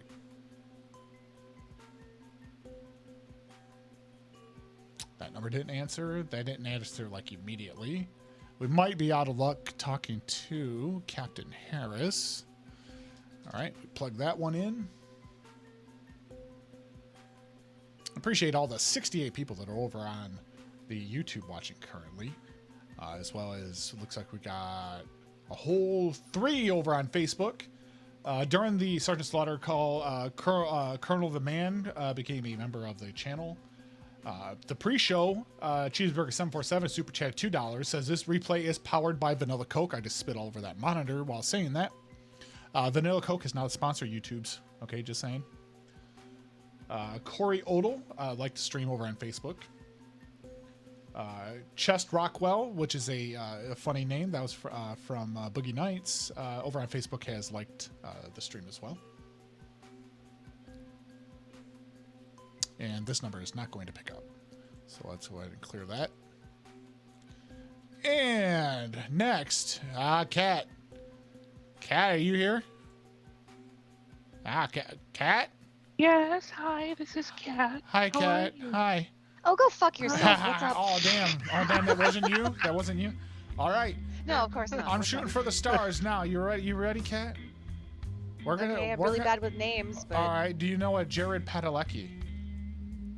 Oh, is that hot guy from Supernatural? That is Sam from Supernatural. Oh, it's Sam. Oh no, that's It's not not the hot Dean. one. It's not Dean. It's not. Well, it's not. fuck It's that not. It's then. not Jensen Ackles. I'm out. Fuck this. All right. I've had possible numbers for him and his wife. Oh, okay. So we're gonna try to get a hold of Jared Padalecki or his wife Genevieve. All right, let's see how this goes. Yeah. Oh, if they pick up, I'm not even gonna talk. I'm gonna run out of the room and I'm gonna cower and hide. I'm like, hi. I'm gonna do one of those.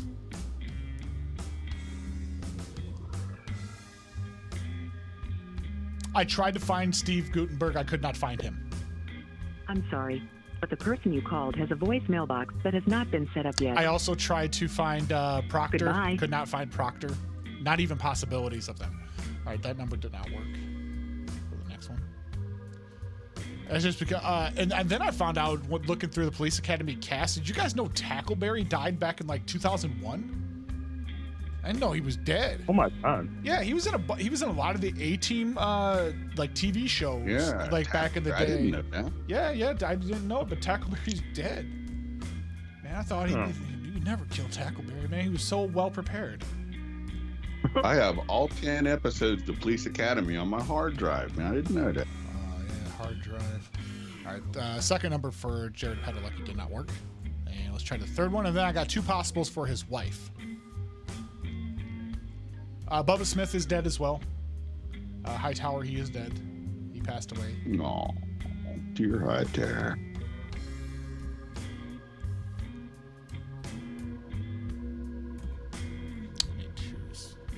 All right, that number did not work as well. So we faltered on that one. So let's clear that, and let's try his wife. Maybe we can get. I mean, she's famous in her own right. She played Ruby on Supernatural. Cat, you remember that? The original Ruby, dark-haired one, demon bitch that he had sex with. Yeah, that's his wife. I mean, legally, if you have sex with someone, you have to marry them. That's how it goes.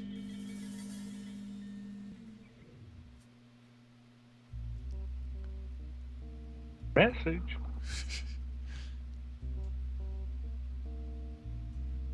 Key and Peele are supposed to be writing new Police Academy movies. Really? I hope they're better than when they kept going on with the Revenge of the Nerds movies, because those dropped off real bad after the second one. They went terrible, and they did like 5 of them. The last 3 were shit. I think the third one was Next Generation. There was one where Booger got married, and they had a whole thing around the marriage. I think there was one other one. They were bad. They were super bad. But they had the same people. They had the original cast, and they must have just been hard up for cash, because they were all there. Ogre was there. Like, that fucking guy. That's one guy I should try to find. I bet he's easy to find. I bet I could find the guy that played him. Booger. I forget. Yeah, I couldn't find Booger. I tried finding him last week.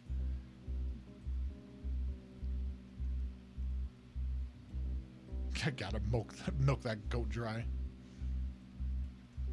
Like fast. Hi, you've reached the office of Michael Lester. Please leave a message after the tone. If you need to reach us more quickly, you can try an email or call us on our cell phone. How is an email quicker than just picking up the phone? Alexandra, I have no faith that this is going to go through. Alexandra Daddario, she was Heather in the most recent Texas Chainsaw Massacre movie. She was also Blake from the movie San Andreas. And she was also Summer on Baywatch, and she does other shit too. I have no faith. She was in an episode of Always Sunny, Kat. Do you remember that the hot girl that took him to the party, like the family party, the rich party, like, but her brother was bringing she was bringing Mac and Dee as like their dullard friends to the party. You probably don't remember. It's not a very. Oh yeah, I remember that. Yeah, she was in that as well. The pretentious ass bitch. Yeah, but she legit was into him, but then Charlie dumped her because he was trying to make the waitress fucking jealous with her, and he's like, you can move the fuck on now. All right, so wait a minute, what did I delete here? Oh no, okay, I didn't delete. So I don't think this is going to be good. I think she's just too popular. I think she would take more steps to probably hide her phone number. As you notice, most of these people that we get numbers for are I don't want to say has-beens, but they're not at the prime of their game anymore. And so they don't go through those crazy steps. Probably don't even have representation. That's like Twilight of their fame. Yeah, they're like, hey, you need to hide your shit. Yeah. Well, I mean, washed up. I mean, that's kind of harsh, you know. You know, they're in their old yeller phase of the careers. It's the twilight of their fame, not washed up. They still could do something. Wash it in, wash it out. On disco, baby. Hello? Oh. All right, hang on, because Skype is fucked a little bit. I can't, like, I know who's who by your pictures, but it's not showing the calls. When I call out, if I got more than one number on the line, it's not going to work. So give me a second. I'm going to close out Skype and come right back. As soon as I find it. Okay, quit Skype. Launch Skype. Oh, it launched it over on that window. Why? I don't like that. I want it over here. Oh, all right. Let's join this call back. And all right, there we go. Let's go ahead and share the sounds again, just in case there's a donation, so we don't jip people out of being able to fuck with the callers. Everybody's names are backed by their pictures, which means when I call these ones, the numbers will be next to theirs. And we're back in action. Trying the second number for Alexandra Daddario. Daddario. 321 chat box WA. You have yourself a great night. Thank you for stopping in. Connect Brad Carter and Sergeant Slaughter. Hello? Hey, this is Pedro. Please leave a message. Oh, this is her. This is her. This is her. Oh, good job, Dwight. You found her. Yeah. Wow. Alexandria, hi. It's Dwight and Company. We wanted to say we're just a huge fan of your movies. If you want to call and talk to us, we're on a very famous prank call show on YouTube and other multiple platforms. We would love to plug any type of projects that you're currently involved in. Just go ahead and give us a call back. All right, thank you. Fart. All right. See, we found her. Amazing. Yeah, we found her. Great. That's another win. Win. All I do is win. All right. Here's one that's kind of relevant to what we've been doing in Dwight Court on Thursday nights. And any guess what I might be looking at now? Someone from Malcolm in the Middle. Yes. And who do you think it is? Ding, ding, ding. The dad. No, I could not find him. Balls. Dewey. We did find Dewey, but it's not who I'm going to call right now. Well, fuck. Malcolm. Yes, yes. We're gonna try to call Frankie Yay. Muniz. Why, you like Dewey the best, do you? Yeah, I like Dewey. He's funny. Surprisingly, he's only about. Please leave your message for 3, 4. Surprisingly, he's only about 5 years younger than the rest of the cast. The rest of the brothers. He looked a lot younger. All right, so. Please leave your message. First number for Frankie Muniz is not picking up. So let's try the second. After this, we will call the actor who played Dewey. Let's see if we can't get him on the phone. His real name is Eric Sullivan, not Dewey. Probably wouldn't appreciate you calling him Dewey for the rest of his life.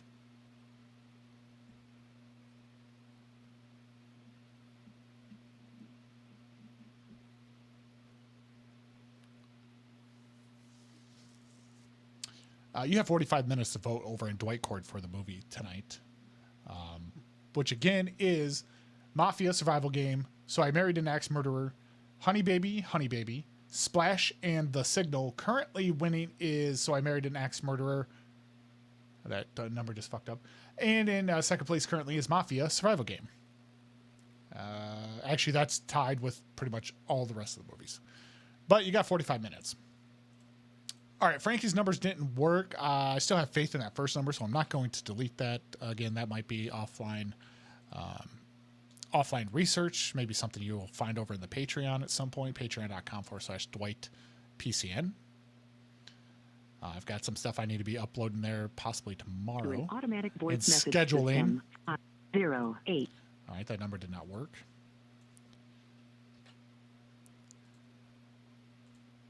I got to go through the last 2 weeks' shows and cut out the individual calls out of those as well. And they're not ready to be scheduled on YouTube quite yet. Because I got like 2 years worth of YouTube shit scheduled already. Tyler Romero is putting his weight behind the Mafia movie.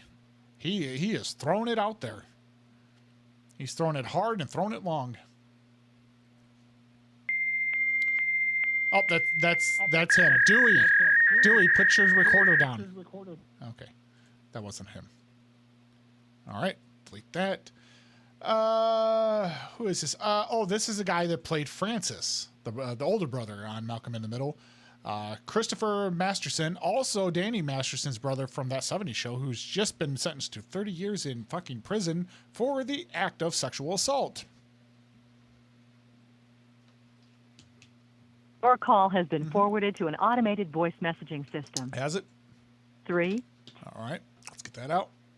I got one more number for him. I thought that first number would be a good one. Maybe his phone's off. Tyler, I just said that, man.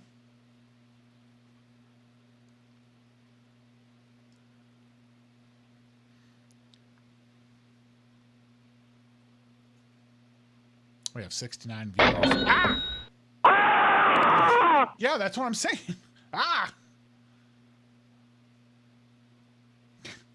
We just got a contribution from Frankie Muniz to the stream deck.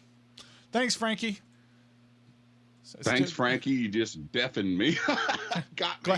Glad to see you're still working and can afford that stuff, sir. I actually enjoyed him in the movie Stay Alive, where you like the video game that takes over the whole thing, but it's a good movie. Who is Justin? This is Justin Burfield. He played Reese on Malcolm in the Middle. Let's try him.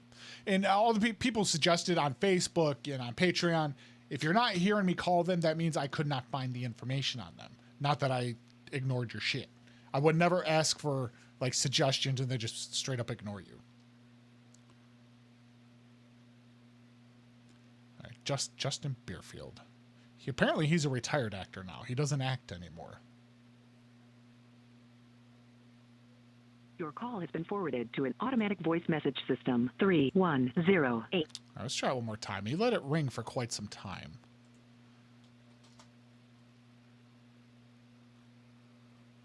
Fucking Reese he was a bully, man. He used to beat the shit out of people.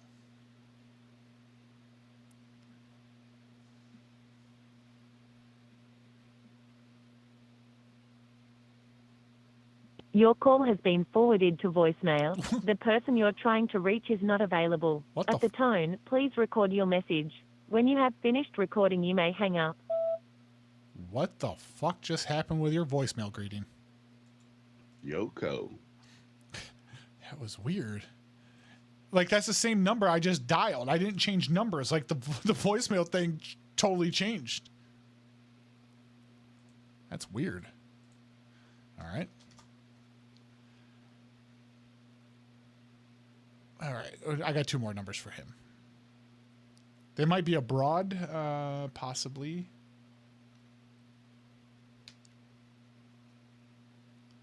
That is a demon cat behind me right there. We've moved off the 69% funded to 72%, so now it's no longer funny. Haha. All right. He's not answering. Let me get that out of there. Oh, everybody's all right. Let me take you guys back to the mid 90s. No, actually full 90s, early 2000s. You were watching Nickelodeon. What was one of your favorite shows to watch?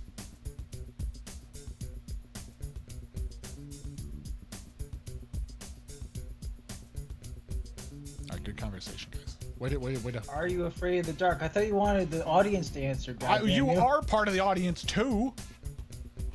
God. No. Think game shows. Game shows, not game shows. Game shows. Okay, so yeah, Double Dare or what was that other one? Didn't Mark Summers have 2 fucking shows on the network from the 80s through the 90s? Oh, fancy you should say Mark Summers, because that's who we're calling right the fuck now. My Spidey sense. We are calling Mark Summers from Double Dare. Man.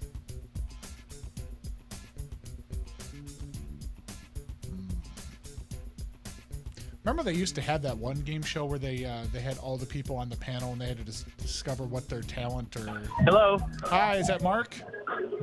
Yes, who's calling? Hey, it's Dwight. Dwight who? Oh, Dwight McClanahan. Am I supposed to know who you are? Yeah. I was calling to talk to you about the time that I was on Double Dare when you were hosting, and I suffered a traumatic experience. Yeah. That was it. Well, that's confirmed Mark Summers' number. He was out partying somewhere. I don't think we were going to get much out of him. But yes, What's My Line was the name of your show, you asked. No, it was... hang on a second. All right, let me just... Because that's confirmed. Let me change this. No, they... damn it. Now I got to look it up. It's going to be... Fucking Mark. Mark hung up on me. Game show. Had to guess what their talent or invention was. Figure It Out was the name of the game show. Yeah, that's what it was. Figure It Out. Cool. I love game shows. We didn't get far with Mark, but that was his number. Somebody requested Mark Summers. And you would be surprised that Summers is not his real last name. All right. This one was also a requested one. Someone requested that I find Ja Rule. He is an American rapper. Let's see here. Smoking crack with Amanda Bynes. I would do a lot of things with Amanda Bynes, but smoking crack is not one of them.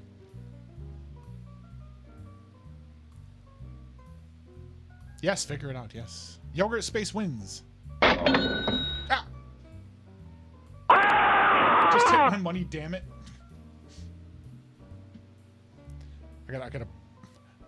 I don't have Sergeant Slaughter to fill time, so I can put people up here. 201. All right. That didn't work. Let's try it. I got like 2 more possible numbers for Ja Rule. I should have looked up Chevy. Oh, no, I did. I tried to look up Chevy Chase last week.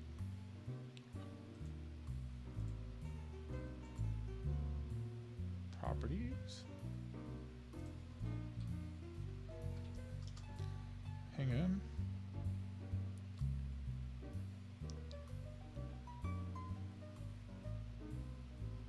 Oh, Frankie Muniz. Okay, let's put Frankie up there.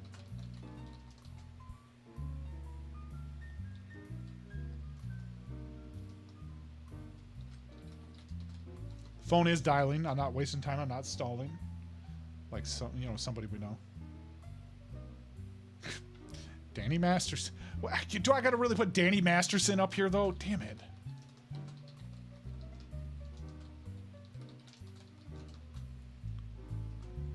All right. Who else? Sergeant Slaughter made a donation.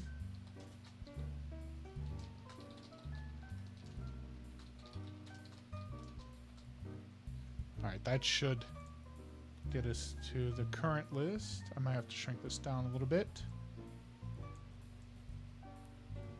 There we go. There's the current list. Man, I'd be honored if okay, that number didn't go through. Alright, not working for job rule. Next suggested or requested one is Deion Sanders. And for some reason, I'm supposed to tell them that Sensei Doug sent us. I don't know what that's about, but that was suggested. All right, possible number for Deion Sanders.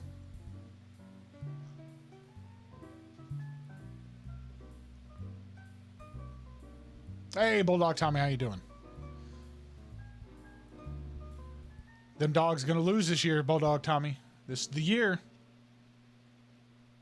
Michigan gonna come get that ass.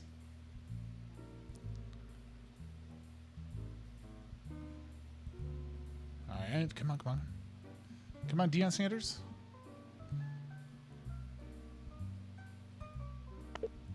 Oh. Adam, that might... Please leave your message for 972... That might cause a problem. Deion Sanders is currently on the sidelines coaching a game. I would love if he picked up the phone on the sideline. Took a call while he's coaching. That'd be the shit. All right, let's try this other number.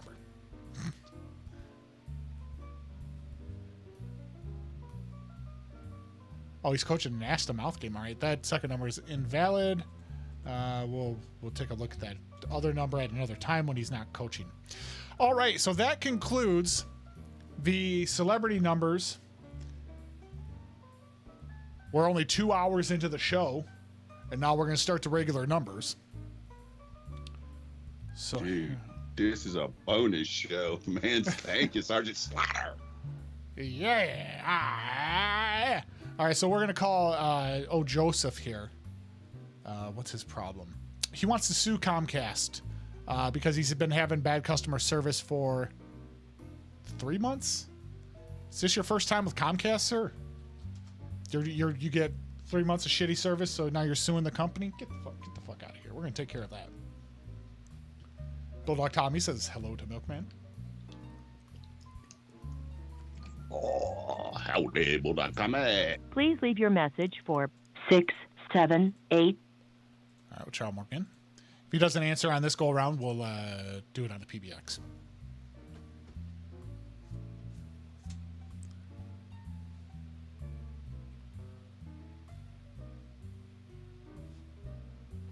Please leave your message for... All right, we'll try him over here.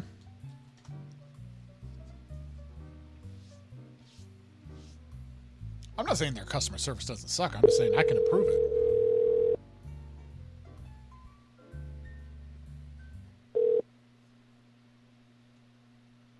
Please leave your message for 67. Okay, he's not answering.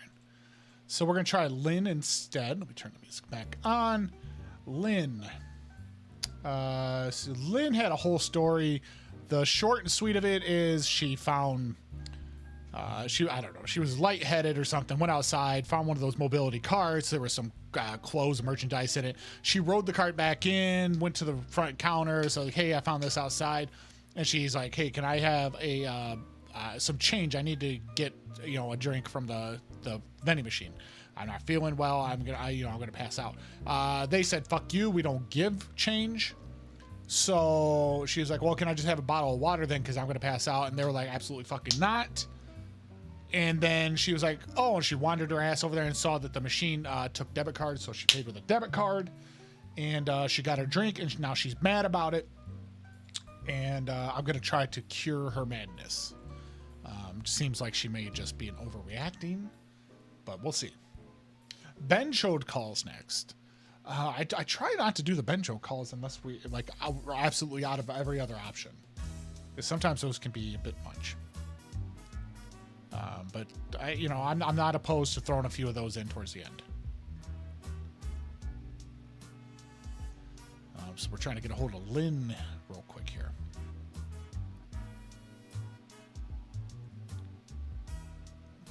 Benjamin J. Chod. Benjamin Chod. Hello, beautiful. Thank you for calling Melissa Holmes at 843-53. Hey, calm down. That's not the number I'm looking for, but why she call me beautiful? I think she kind of just assaulted me without my permission to be, talking at me like that. She almost got her full number out. Okay, those numbers don't. Cannot call this number on Skype. Why is that?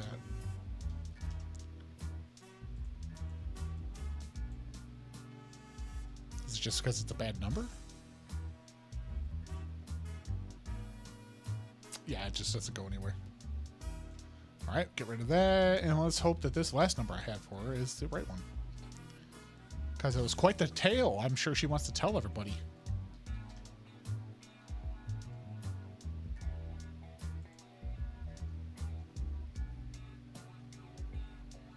All right, Anime Girl, I do see your numbers up here. Hello. Please leave your message for 401. All right, we're not going to get to her. So we're going to try Michaela. She recently got into, and I'm not sure what business this is. She got into an argument with them over sauce packets. Even though she paid for extra packets, she got shorted packets. And they called her a real motherfucker, apparently.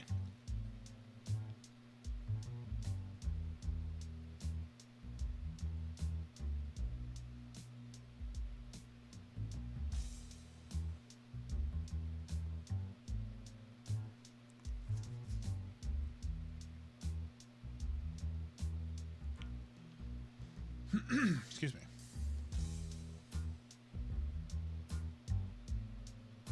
I'm pretty sure I confirmed that this is Michaela's number. I had no secondary number for her. I'm pretty sure this was right on the money. Your call has been forwarded to an automated voice messaging system. 6 1. All right, try over here. My forehead is glistening because I have so many lights on in here right now, just blasting right at my face.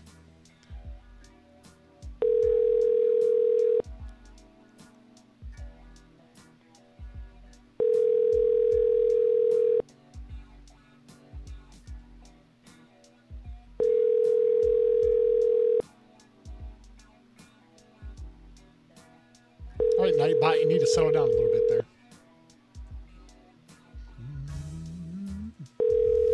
And if you guys didn't see, I posted some collaboration videos that I was doing with this gentleman. Your over call there has been forwarded to an automated voice during messaging his streams. system. 6 1. Okay, so she's just not taking calls. Hopefully she calls back on one of those lines. But it was a whole funny, haha community night stream that was very, very funny. It went up, it went down, it went in, it went out.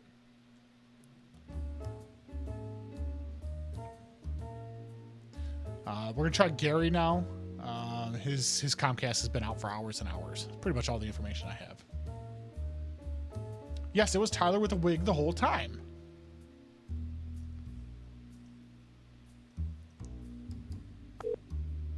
Whoa, what happened with that number? It picked up, it hung up, it rang once, it rang enough. Try it one more again, then I'll try this other number. It's getting very hot in here. See you, Royce. Reese. Oh, no.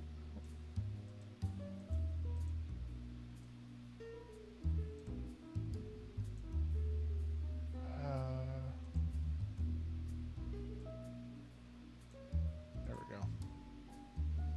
Need to readjust that. Your call has been forwarded to an automatic voice message system. 6622. Woo, we try to speed up. All right, not working. So we're going to move to Douglas. All right. He's trying to leave Spectrum apparently, but he's gonna have to keep the internet. So he's trying to dump the cable, keep the internet, and we can't allow that. Oops, I gotta readjust the car again because now our heads are in the.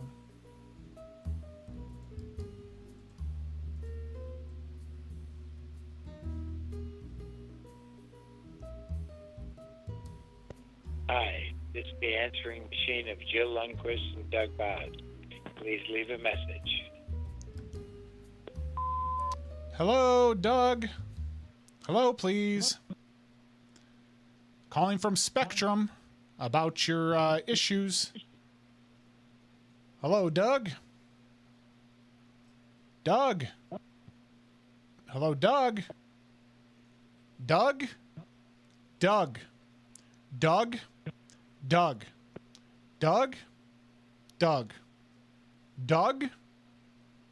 Douglas. Doug. Hello, Doug. Doug. Hello, Doug.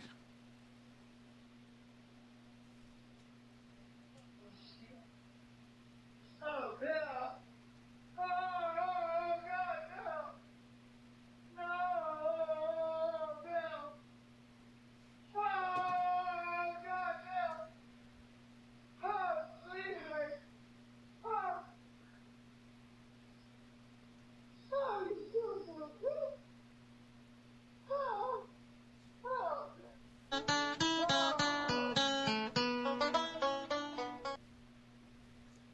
All right, Doug, call me back. We'll talk about it. Oh, yeah. All right, so he's not answering. Music back on. And let's go here. Steven. Ooh, this guy went to... I forgot about this guy. He went to a restaurant, and he said the customer service was bad, and the bartender is a bitch. Ooh, he's got a mouth on him. We ain't even talked to him yet.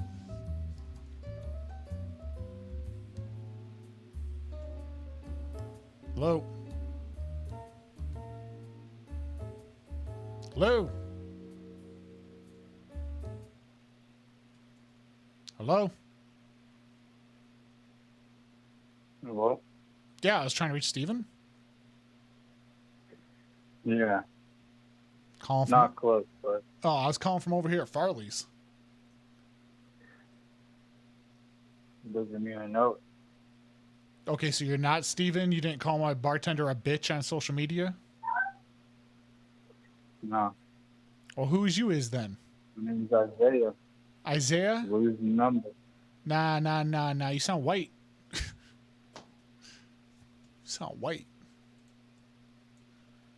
You sound like a white bro. Dialing our 80th number for the night. Which is amazing since we already... We talked to Sergeant Slaughter for all that time. I don't think that's possible. Unless it's counting the people that are in here. Hello? Hi, is Steven available? No. Oh, all right. You know what? I'm not done with her. I don't know what her problem is, but I'm not done with that.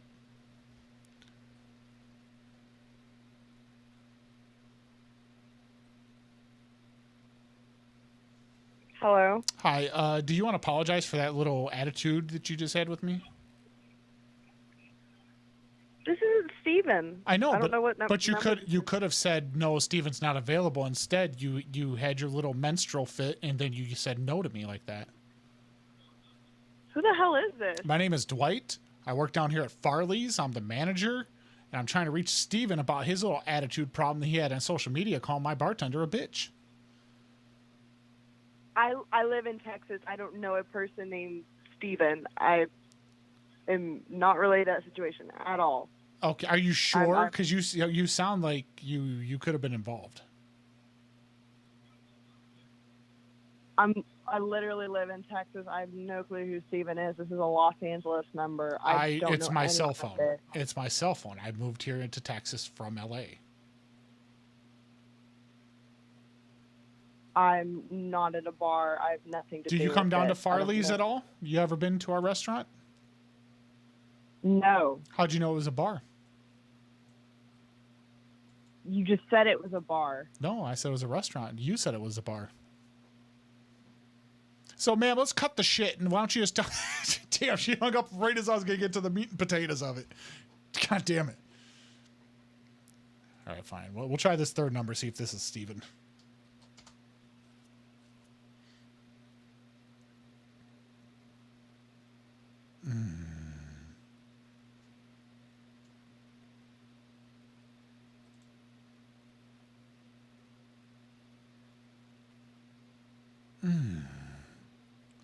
Candy bars.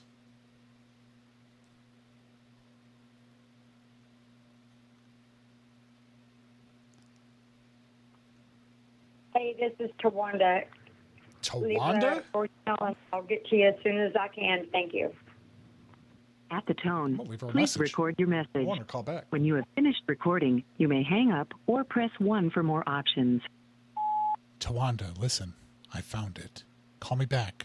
I found it. I found it. I found it. Hello? Hello? If you are satisfied with your message, press 1 to listen. Oh, it was her calling back, but I was still on her voicemail. So it probably wouldn't connect the call.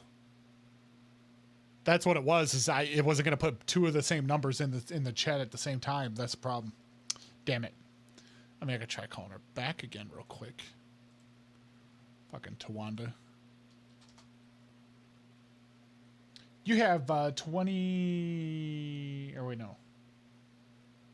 You have 19 minutes to vote for movie night. Dwight Cord.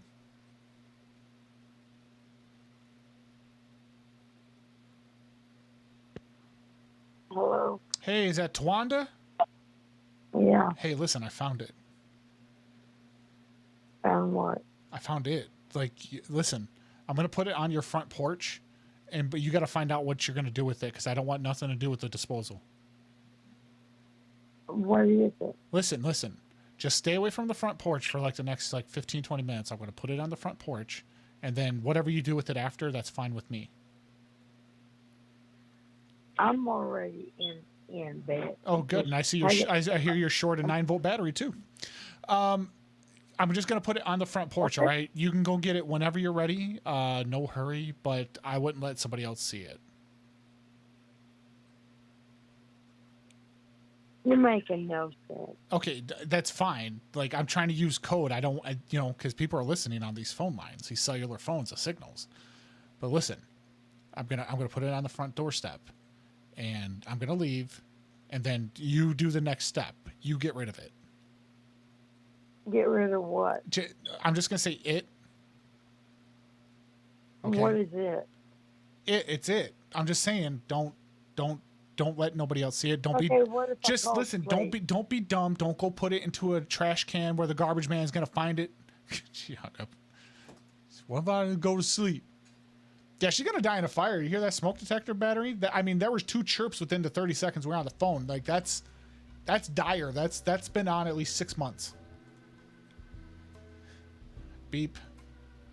All right. Here's old Bob. Old stinky Bob. Apparently somebody stole his kid's Huffy bike. I'm pretty sure that was me.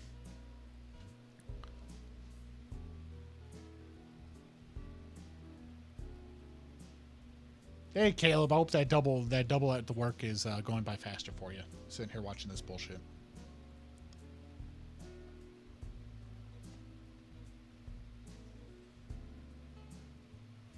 I don't even know what I was going to tell her it was. I just kept saying, it sounded dangerous. Oh, I definitely had this little glow in Hi, the dark. you've reached Renee and Robert's cell phone. Please leave a message and I'll Whoa, get back. why are you sharing a cell phone? But that little glow in the dark, like little racetrack thing, I definitely had that.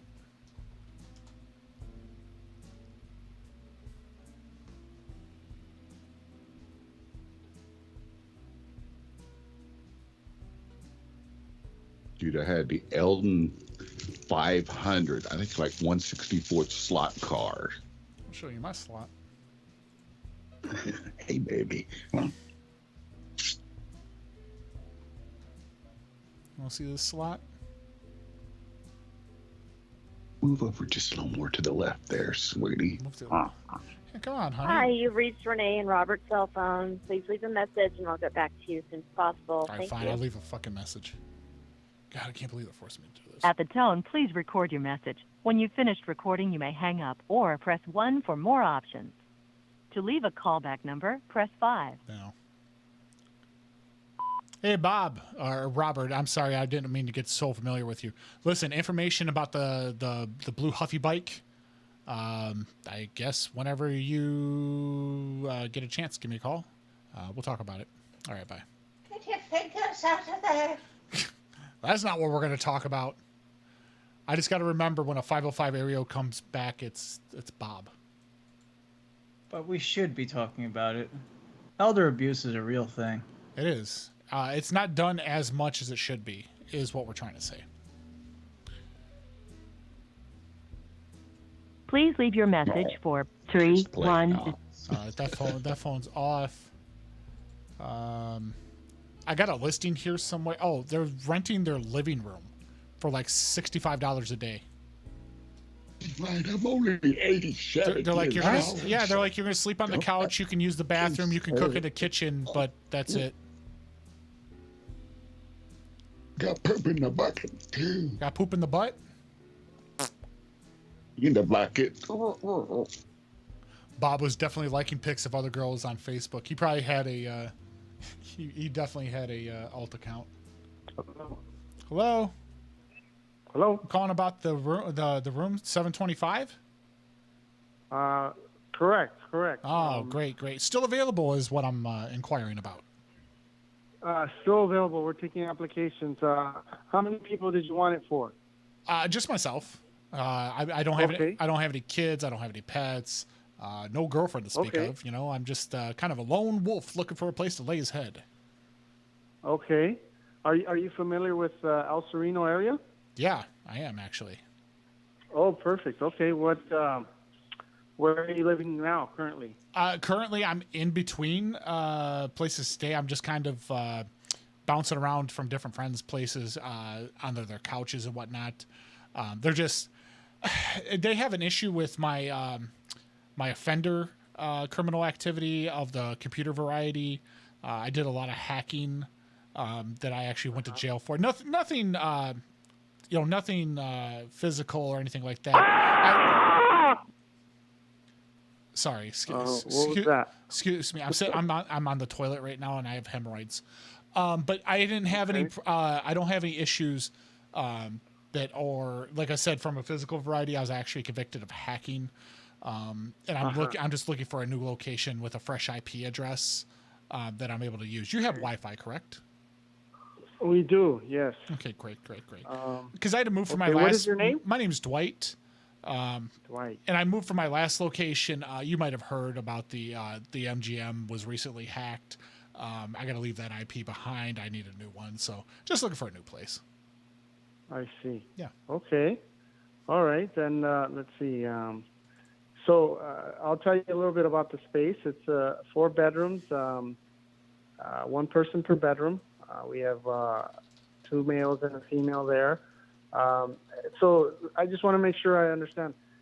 You're currently not staying at any one place, so you haven't been in this wherever you're at for more than a few weeks, or what is it, a few days? Yeah, because I just came into the state about 6 months ago, but I'd never established a legal residence is what I'm trying to say. I've actually been looking to establish myself here. So whether it's been staying at a friend's house at their couch for like a week, I've stayed in a couple hotels, but not motels, because no matter how desperate I get, I'll never stay in a motel. Right.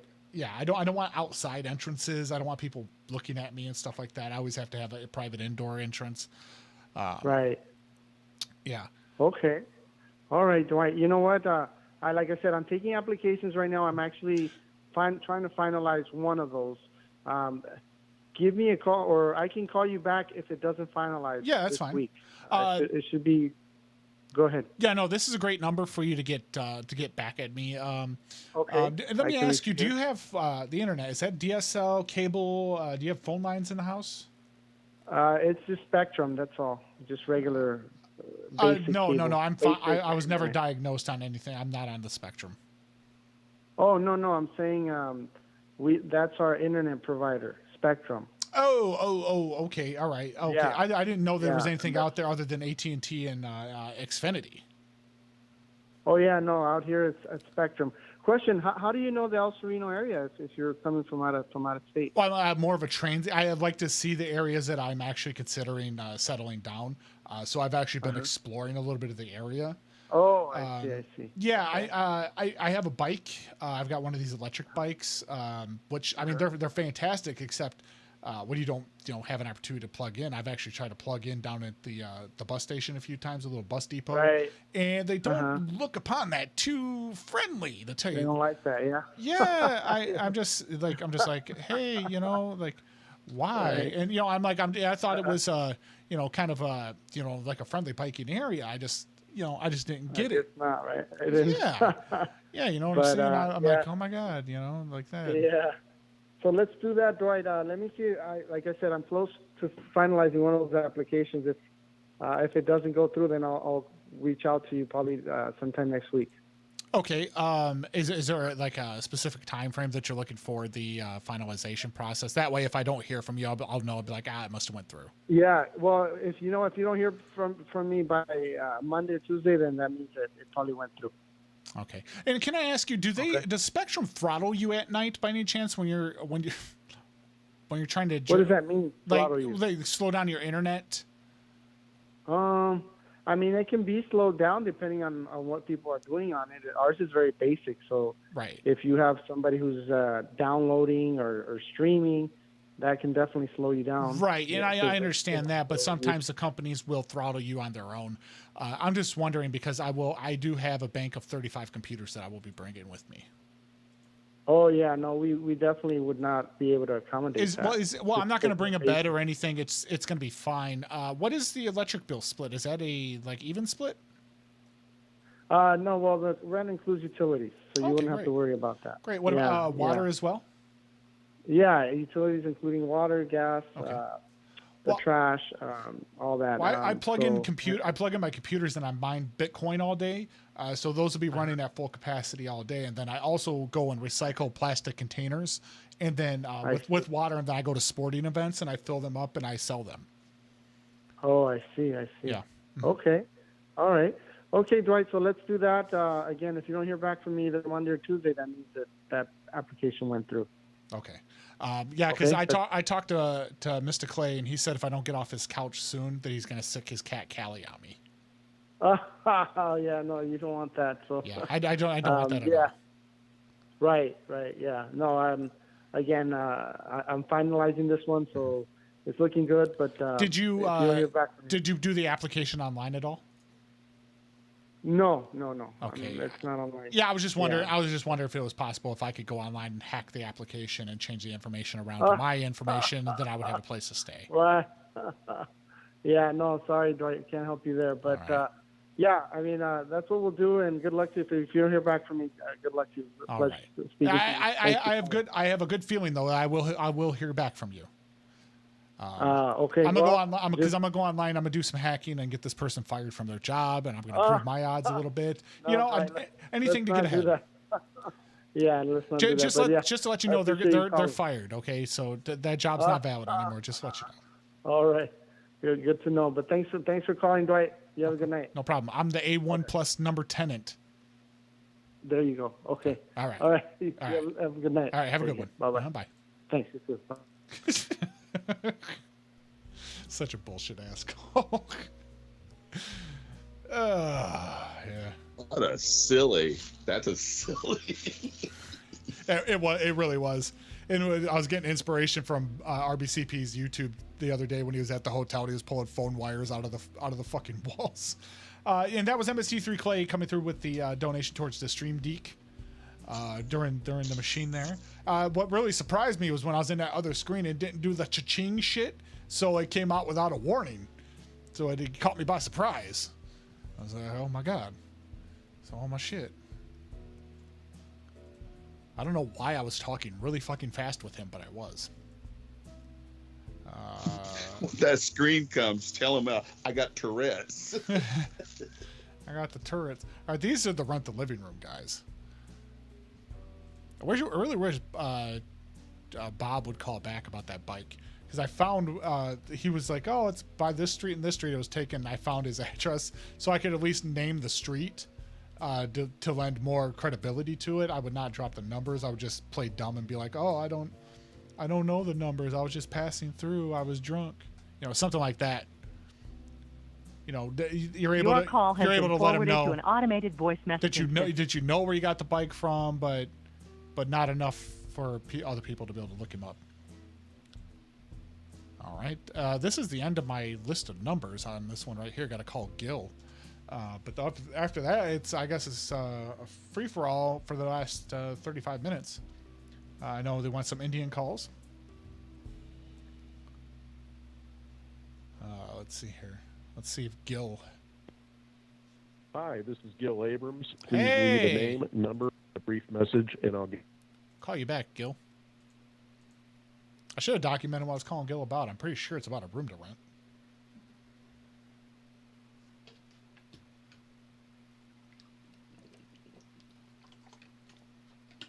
His bottle was full when I started the show.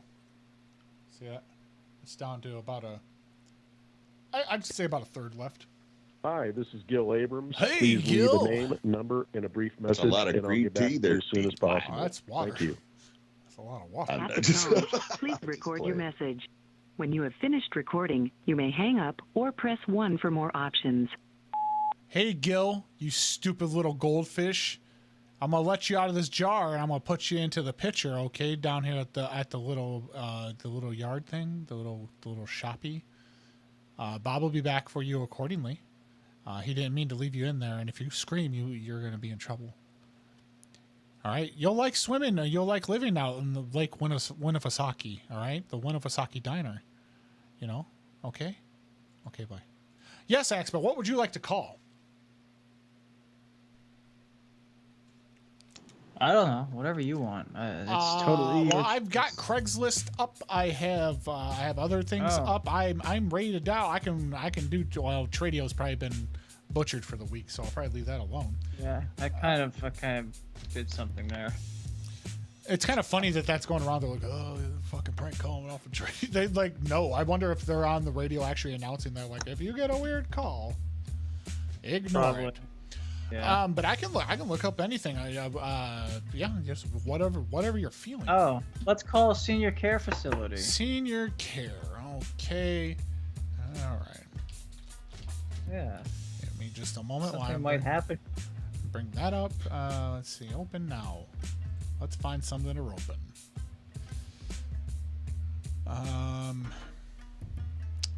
Here we go. Open all day. That's what I like to see. Savannah likes that too. That's what I like to hear.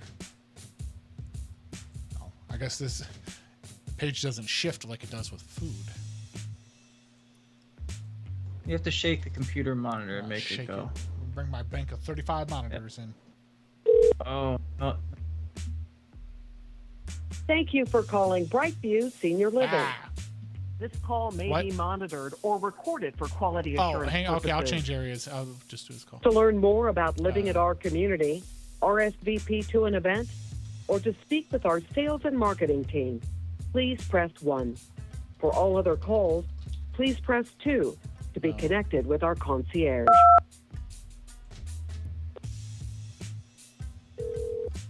I'm looking up your number right now.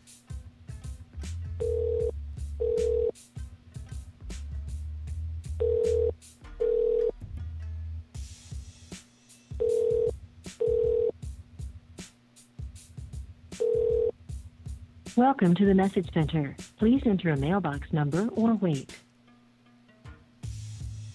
Get out of here. All right, let's go to a different number. Here we go. This one's far away from you now. That should be good.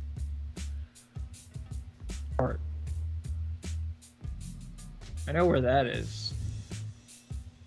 Thank you for calling Silver Creek Assisted Living Garland. If you know your party's extension, please dial it now.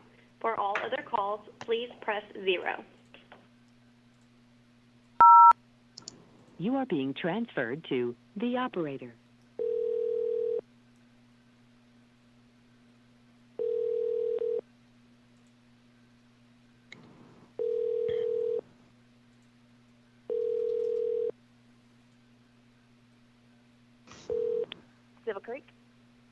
Yes. Hello. Hello? Hello. I've got it out. I can't find my way back in. Yes. You who? Oh, God. I got out. I was in there, and I was asleep. And a young man, he was at the window, and he lured me out. He took me out. He took you out? He put me on a leash. And he yes. What's your He room put number? me. What's your room number? It's 1-1. And out there, it's 1. What's your room What number? is it? Oh, God, it's here. Hello? Oh, God, help. What room are Help. you? I'm free.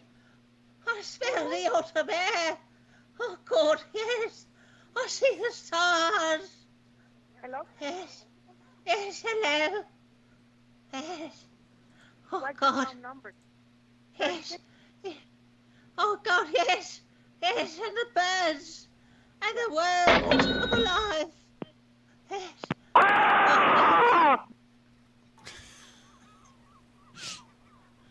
Oh, no. Oh, boy. They definitely hung up. Yeah, I gathered that. I'm wondering if it was before or after the seagulls and the yelling came in. Maybe, I don't know.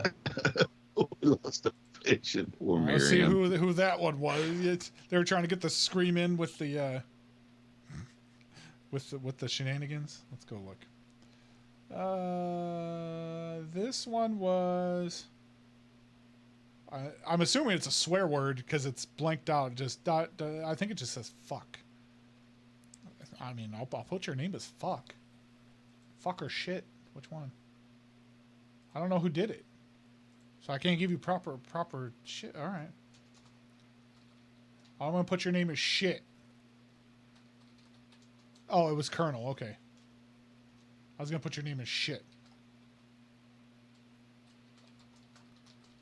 Stream Deek. All right, there we go. You're on the list, sir.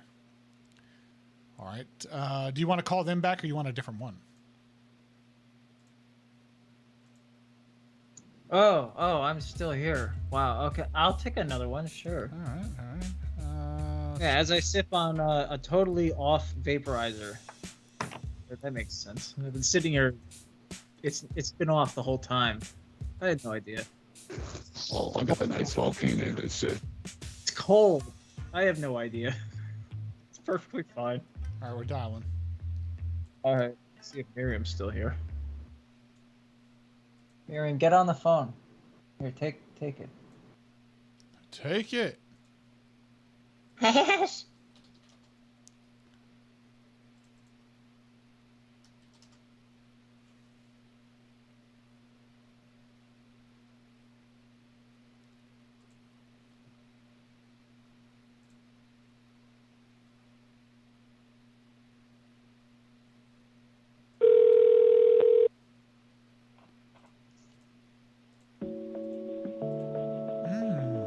That's the jam there.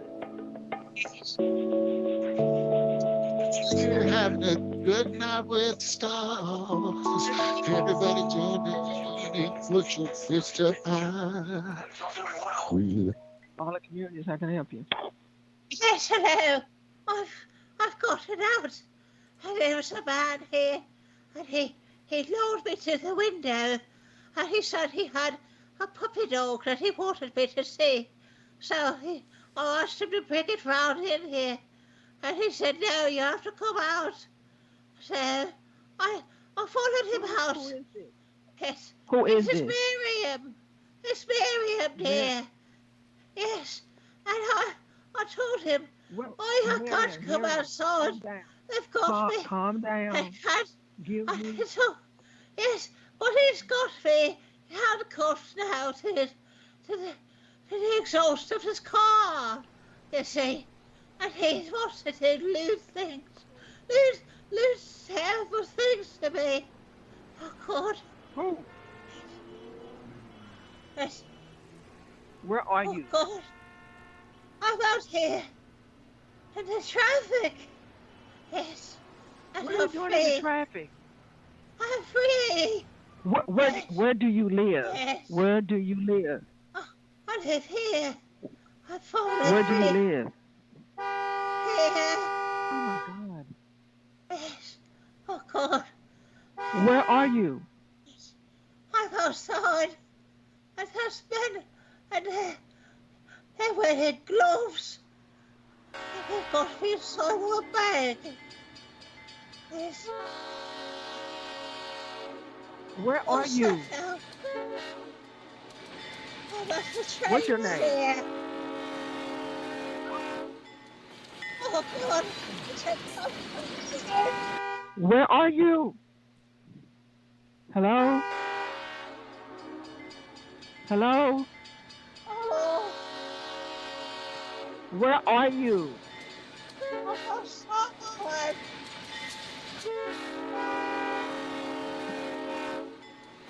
Are you in the street?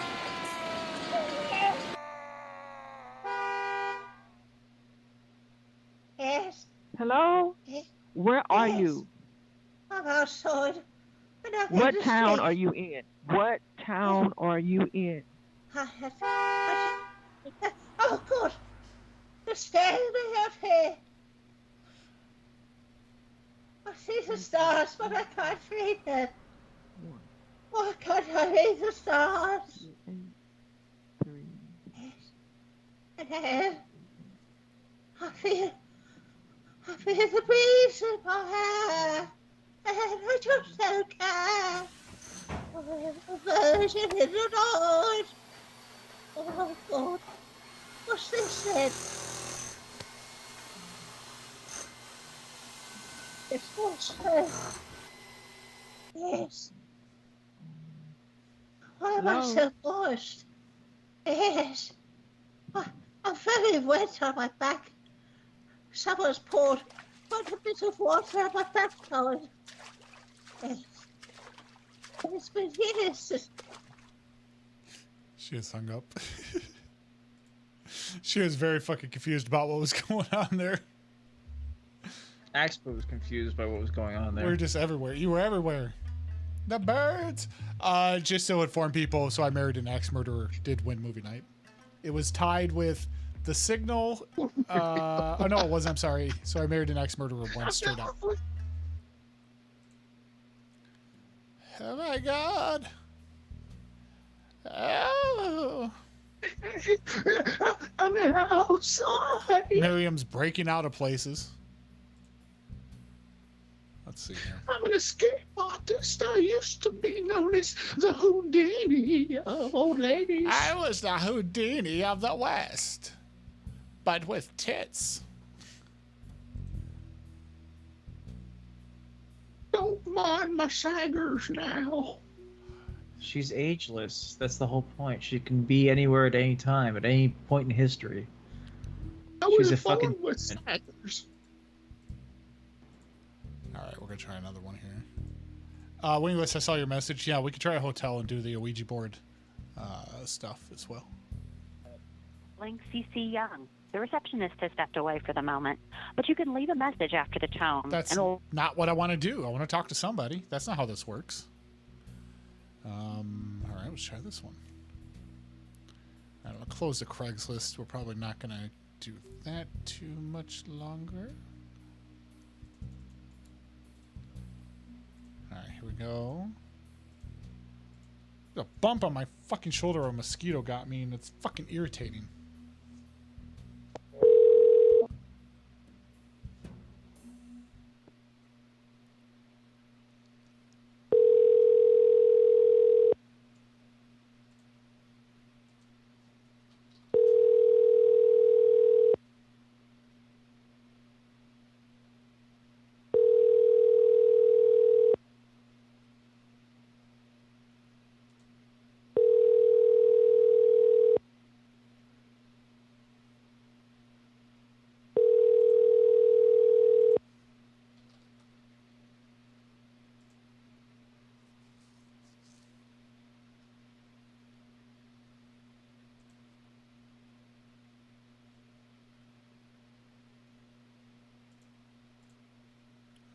Oh, we got a call coming in.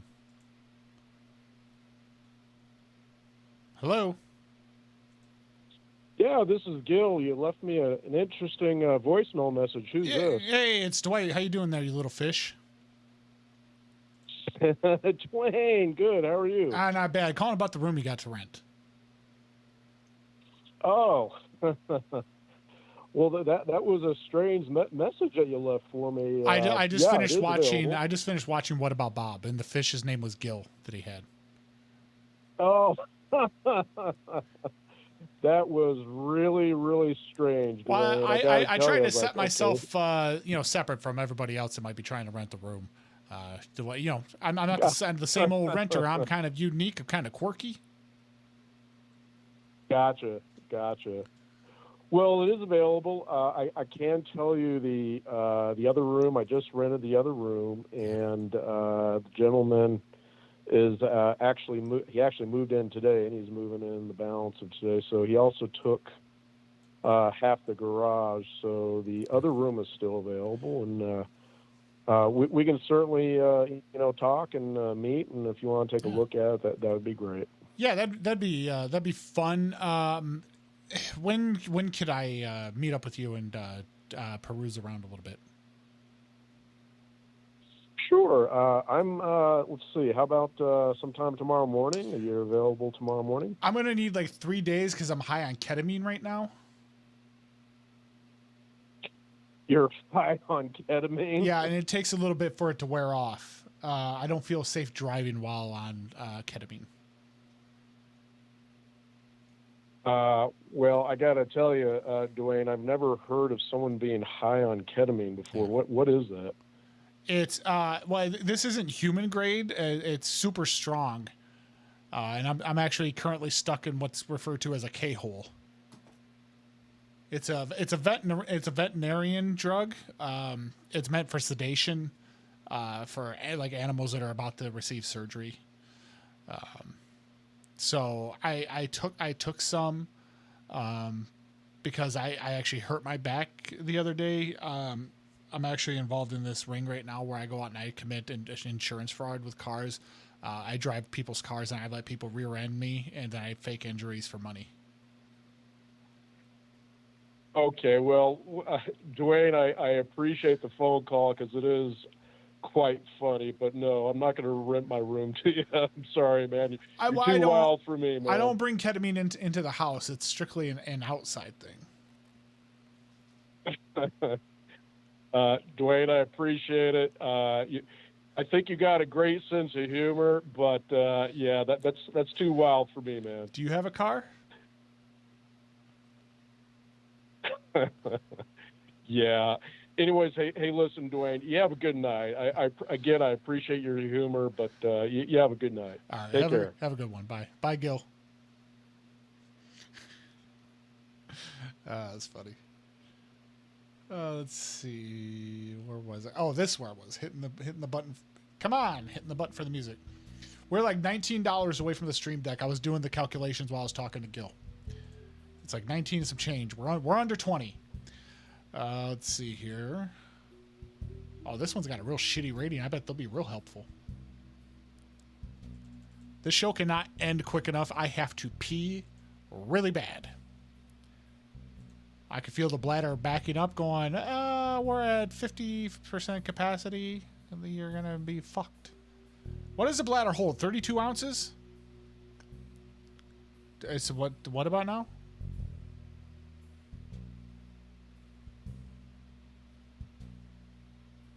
No, I didn't see the message. What was the message? I'm confused. Adam Lee, Teresa speaking. Hello? Hello? Hi. Adam Lee, Teresa. Yeah, hi. Teresa speaking. I'm outside. And there's this old woman out here, and I don't know if she's yours, but I just looked up old retirement homes, like assisted living in the area. I'm not even sure if she's with you or not, but she's out here carrying on about the birds, and it's dark. Okay. It's in the, well, yeah, oh, you in the bag. Okay. Yeah. Thank you. Huh? All right. Thank you. Let's see who it is. She hung up. I don't get what she was talking about. Who was she talking to? She was talking to another person. She hung up on me. And I can't change the thing once it's up there and it's up. They're like, there's money on it. Like, I can't change it. I can't change it to like the 32 button thing. Once it's on there and there's money on it, that's it. And to tell you the truth, I don't know if I got the room up here for a 32 button El Gato machine. This is El Gato Stream Deek. It's the smaller one. It's what you would call a starter. If it works out, then maybe I'll go buy it on my own on the bigger one. What is it? 1, 2, 3, 1, 2, 3, 4. What is this? This is a 16, so it's half the size. It does a 16. So that woman gave no fucks that there was some woman outside pointing. That's why you're a 1.5 star rated facility, ma'am. All right. Here we go. Areola Point. Let's go with that one. Dwight, don't go chasing waterfalls. Just stick to the rivers and streams that you're used to. What is that? Is that Socrates? Did he write that? Socrates?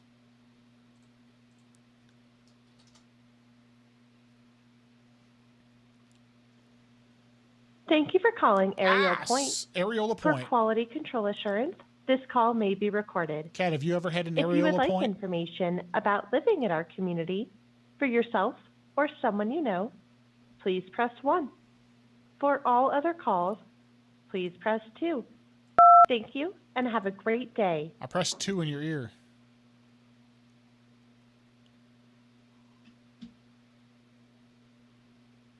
Thank you for calling Areola Point. For quality control assurance, this call may be recorded. Okay. If you would like it's not information working. about Stuck in a living in loop. our community, Stuck in a loop.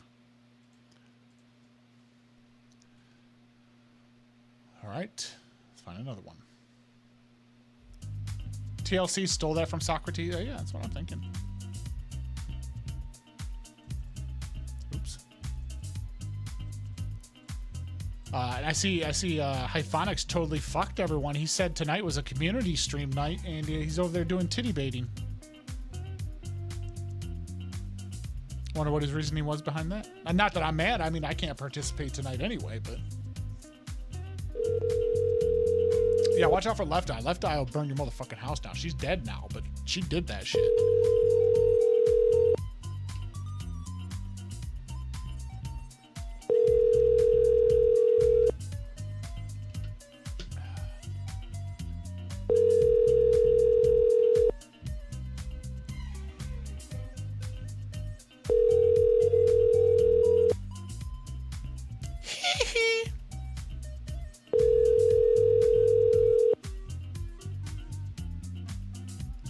Whew, I can't wait to turn these lights off.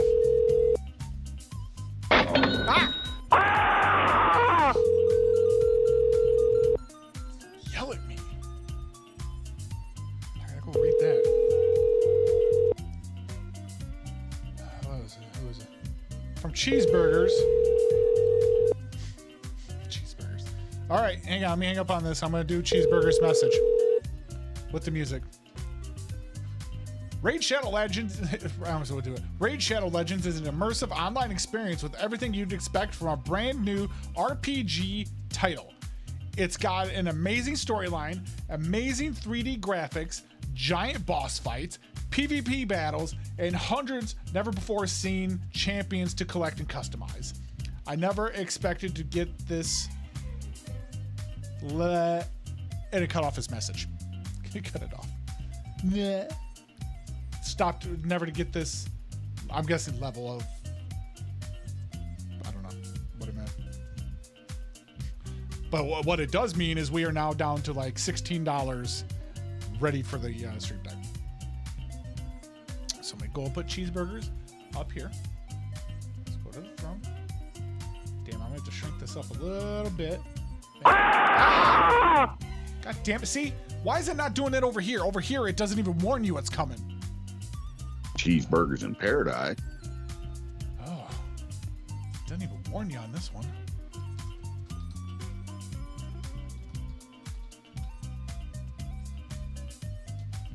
847. Stream Deek. You know, while I'm on the page, let me go look and see who just did that one. Where's 10 tonight? Oh, it's Colonel the Cole the Man. All right, he's on here already. Okay. Let me stretch this back out. I'm gonna go up a little bit. There we go. Actually, I think he just finished it off. Oh, Colonel the Man. No. Oh, we're so close. Right, 99%. So close. All right. We were gonna call. You know what? Let's do some band shows. You know, we'll do 1 or 2 band shows to finish off the show. We got 9 minutes. We should be able to piss off like 9 Indian restaurants in that time.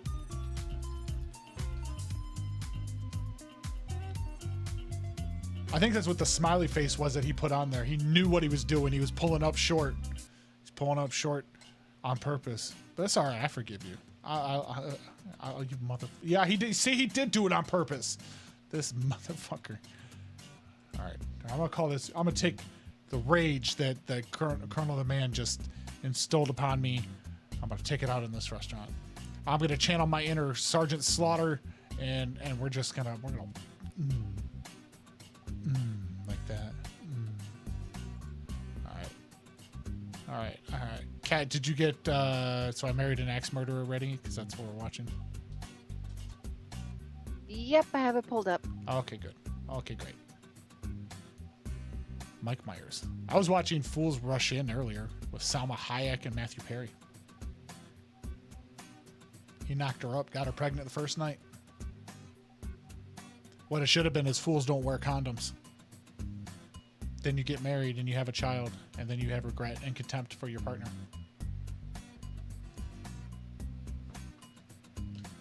Like to take the money back. Please leave your message for 972799211. Jesus. Where did that come from? And it's still sitting at 99%. I don't know what happened. This might be having brain fart. Oh, there we go. God damn. In the fucking ear. Goddamn in the ear. I don't know what's going on. It hasn't sent me emails yet. I don't know who did that. Okay, here we go. Now it's gonna tell me. Wait a minute. That's the email saying that's been done. Okay, here we go. Oh, okay. There was one towards the Touch It corner from Lil Uzi Vert. It says, guys, did you know that highly anticipated Honkai Star Rail is currently available?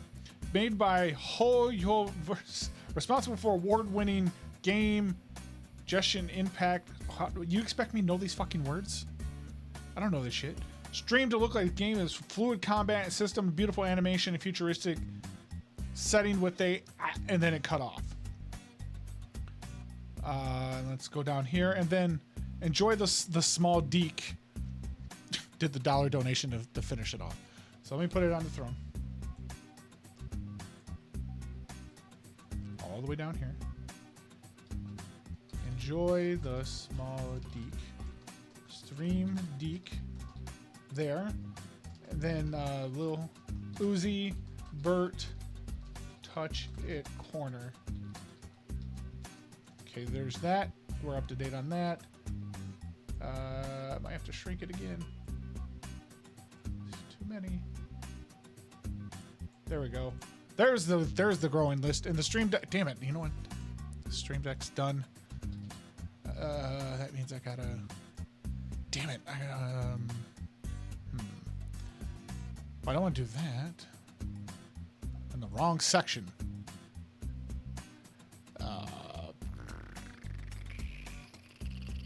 Let's just do that then. Did it work? There we go. All right. Let's get some Indians on here, and then we're gonna go watch So I Married an Axe Murderer. I appreciate everybody that donated and contributed to the show, especially during Sergeant Slaughter, because to tell you the truth, I did not know what to ask him. I just did a letter. Yes. It was a lot of reading. other people's suggestions and questions and stuff like that, because I had nothing. I am your conduit. I will read just. I'm like Ron Burgundy over here. I'll pretty much read anything you put on the screen, within reason. Except when you tell me to go fuck you, San Diego. I won't do that. Okay, I will. 5 minutes left. Enjoy the Deek. Hi, can I make an order, please? Yes, you can. All right. Just let me know when you're ready. I have an extensive order.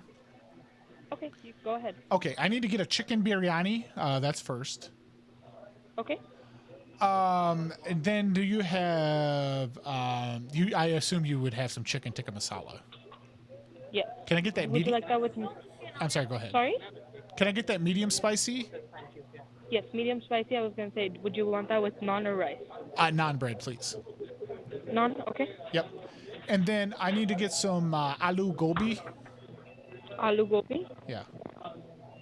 With naan or rice? Rice. Okay. And then Kat is gonna have some teri madi puri. Sorry? Teri madi puri. We don't serve that. That's for catering services only. Okay, that's fine. I guess she'll just have a drink because the chicken tikka's hers. Do you guys serve? How big a glass of gal mutra do you have?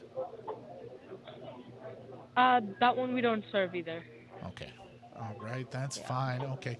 All right. Let's see. I gotta get something for the kids.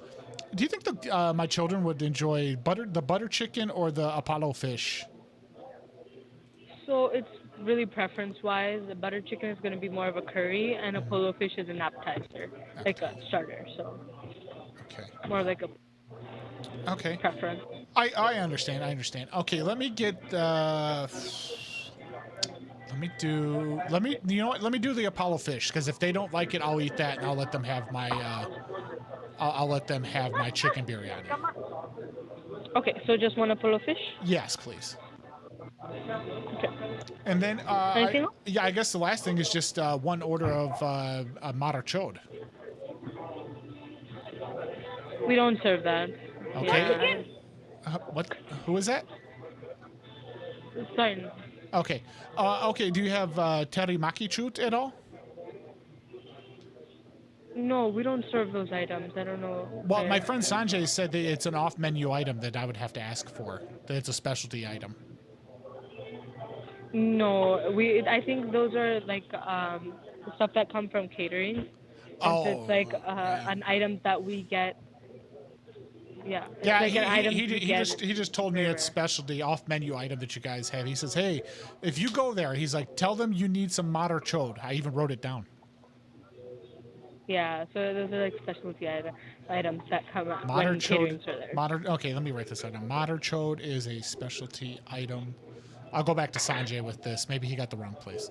So no Madar Chod, no terimaki chut, no gal mutra, no terimari puri.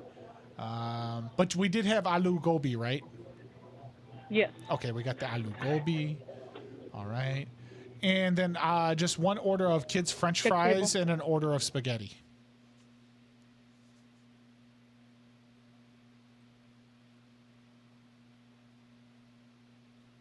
Oh. And the number's still there, but she was gone. Okay. All right, we'll try one more. It's not quite 1 o'clock yet. We got one more minute. So we'll fill that in. All right. Here we go. Around the world. One more call. One more call. Everybody feel free to jump in at some point and we'll just make this some bullshit. And then I gotta pee. Did you guys know that Madar Chod is a specialty item that you gotta get from catering? Hello? Yeah, hi. Can I make an order? Yeah? I ordered you to get another phone, you stupid bitch. Deep fry. The phone was in the deep fryer. All right, hang on. I'm not going to end on that call. That was a horrible line.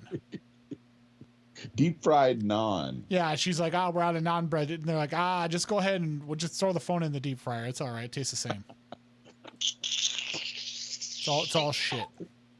It's all shit. Terry Maki.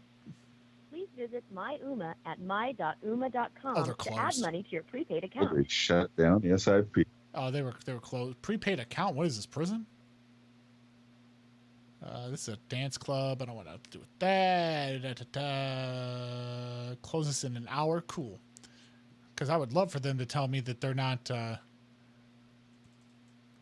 taking any more orders. They're closed. And I'm gonna say, why'd you answer the phone, motherfucker? You know that classic line. Last call. Here we go. Order 155 pounds of garlic bread. Don't even want to buy the slice anymore. I want to buy the plate. Hello, Kumar. Hi, can we make an order, please? What is the order, sir?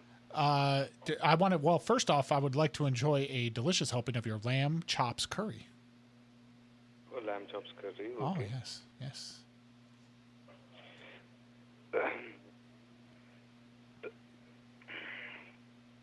You have gas? Anything else? Yeah, chicken curry, chicken tikka, masala. Chicken tikka masala. Yeah. Okay. One order of kaldosai. Is that how you say it? Those are, this time doses are not available, sir. Okay, that's fine.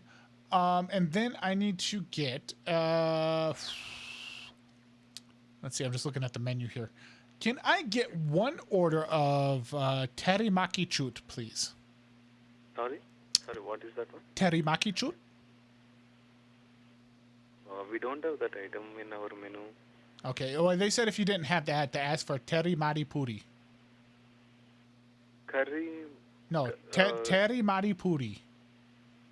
Curry mari puri. Yes. That's the right. That's the word, right? You too. Yeah, they said that or marachod. Sorry, sir. Like what? What is the item you said? Like we don't have. Sorry for that. Are you even Indian, bro? We don't have in the menu. Or else you can you spell that one? Madarchod? MADERCHOD? Madarchod? It's not the item. What is it then? Who told you that one? Are you Lal Singh Chara? No, sorry. It's not an item. We don't have in the menu. Why? God damn it. Sir, you are really fucking up the end of my show here. Whatever you sir, it's a bad word. Whatever you said, like it's a bad word. It's meant to be bad, and you're supposed to lose your shit. What's going on with you? Why are you on downers? You depressed? What's going on? See, I'm sorry. Like I didn't. Can you repeat it again? Whatever you want. Like I will take it down. Yeah, Teri Mari Chut, Teri Mari Lan. We don't have that item. Sorry. Do you have a sister? Thank you for calling Curry Leaf. I'm gonna call We these serve people. Indian, Indo-Chinese, and Nepali food. We also have a sports bar and a banquet hall. And an AI-generated voice. All right, sir. You can go. You're boring. I got these people now. I don't need you. I thought he was saying, say the words again and I'll be offended. I thought that's what he was trying to say. And I'm like, no, that's not how this works.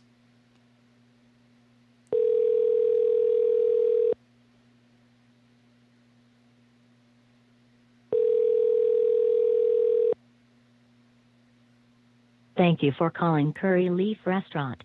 Sorry, we missed your call. All What about, I don't have that number anymore. I couldn't even tell you, I didn't write it down. I dialed it directly in and, all right, I got to do one more. Like, this is bullshit. I want everybody to yell at the Indians.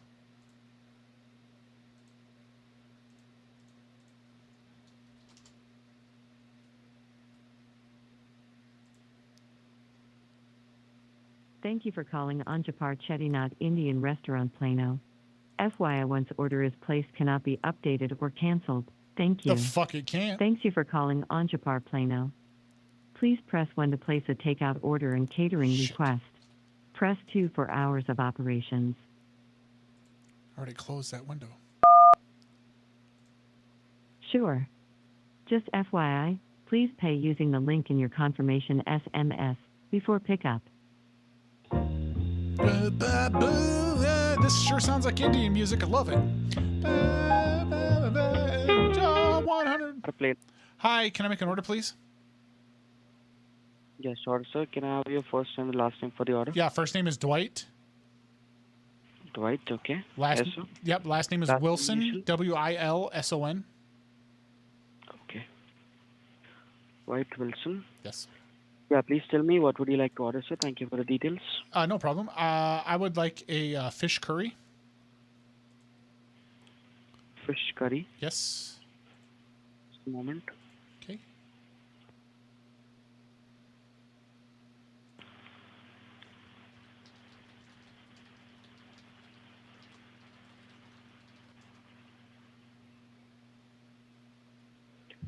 So just give me a minute, sir. Sir, actually, I'll just give you a call back within 5 minutes, sir. Actually, the menu is getting updated, sir. Okay, within 5 minutes, I will give you a call back. Okay, just make sure they have some mother chode on the menu. Okay, when you call me back. Yeah, I'll just check, sir, with the available items. I'll just tell you. Okay, just a moment. I'll give you a call back within 5 minutes. Teriyaki chut, okay? Hello? Hi, yeah, teriyaki chut? Pardon, sir? Teriyaki chut. I hung up. All right, we got to end it there. Like, the Indians are just not understanding. I'm pretty sure he was a call center Indian taking orders from somewhere else. But that's it. We're out of here. I'll get this edited. The editing should be very simple tonight after Sergeant Slaughter just went ahead and just did the whole show for me. That's amazing, dude. People, I swear to God, I'm going to upload that to the people that weren't here live, and they're going to start listening to this thinking it's going to go somewhere, like we're going to fucking rip him and stuff. And they're going to be like, "This, you just fucking talk to him? You just talk to him?" They're going to stop listening. You're going to have such a fucking attitude problem. But, whatever. We had fun. You got to talk to a legend. Yeah. This is a legend, exactly. A classic, man. The stars shine down upon us tonight, D. White Machine. I want to thank everybody that helped make this possible, man, because we couldn't do it without you. We're going to do this next week right here in your earball. God willing and God permitting, the stars may shine upon us again, D. White. Thank you so much, brother. Yeah, no problem. We're going to get out of here again. We're going over to Dwight Cord. And we're gonna watch. So I Married an Axe Murderer, and have a little good time with one another. How did that happen? What happened? Check out what's on the cat machine screen. Why'd you marry an axe murderer? I don't understand. I don't think they did it on purpose, but if they did, it was probably for insurance and probably big breasts. Big breasts will make you do a lot of things. Callahan, McClanahan. Those are Come to Dwight Cord. Click the Dwight Cord link, not the hijinks link. And follow the fucking directions. God bless Sergeant Slaughter. God bless that man. That was beautiful. This is a classic episode, kids. You better hit rewind if you missed it. Damn right. All right, we're going to get out of here, everybody. Have a good fucking night, all right? Love one another and then attention.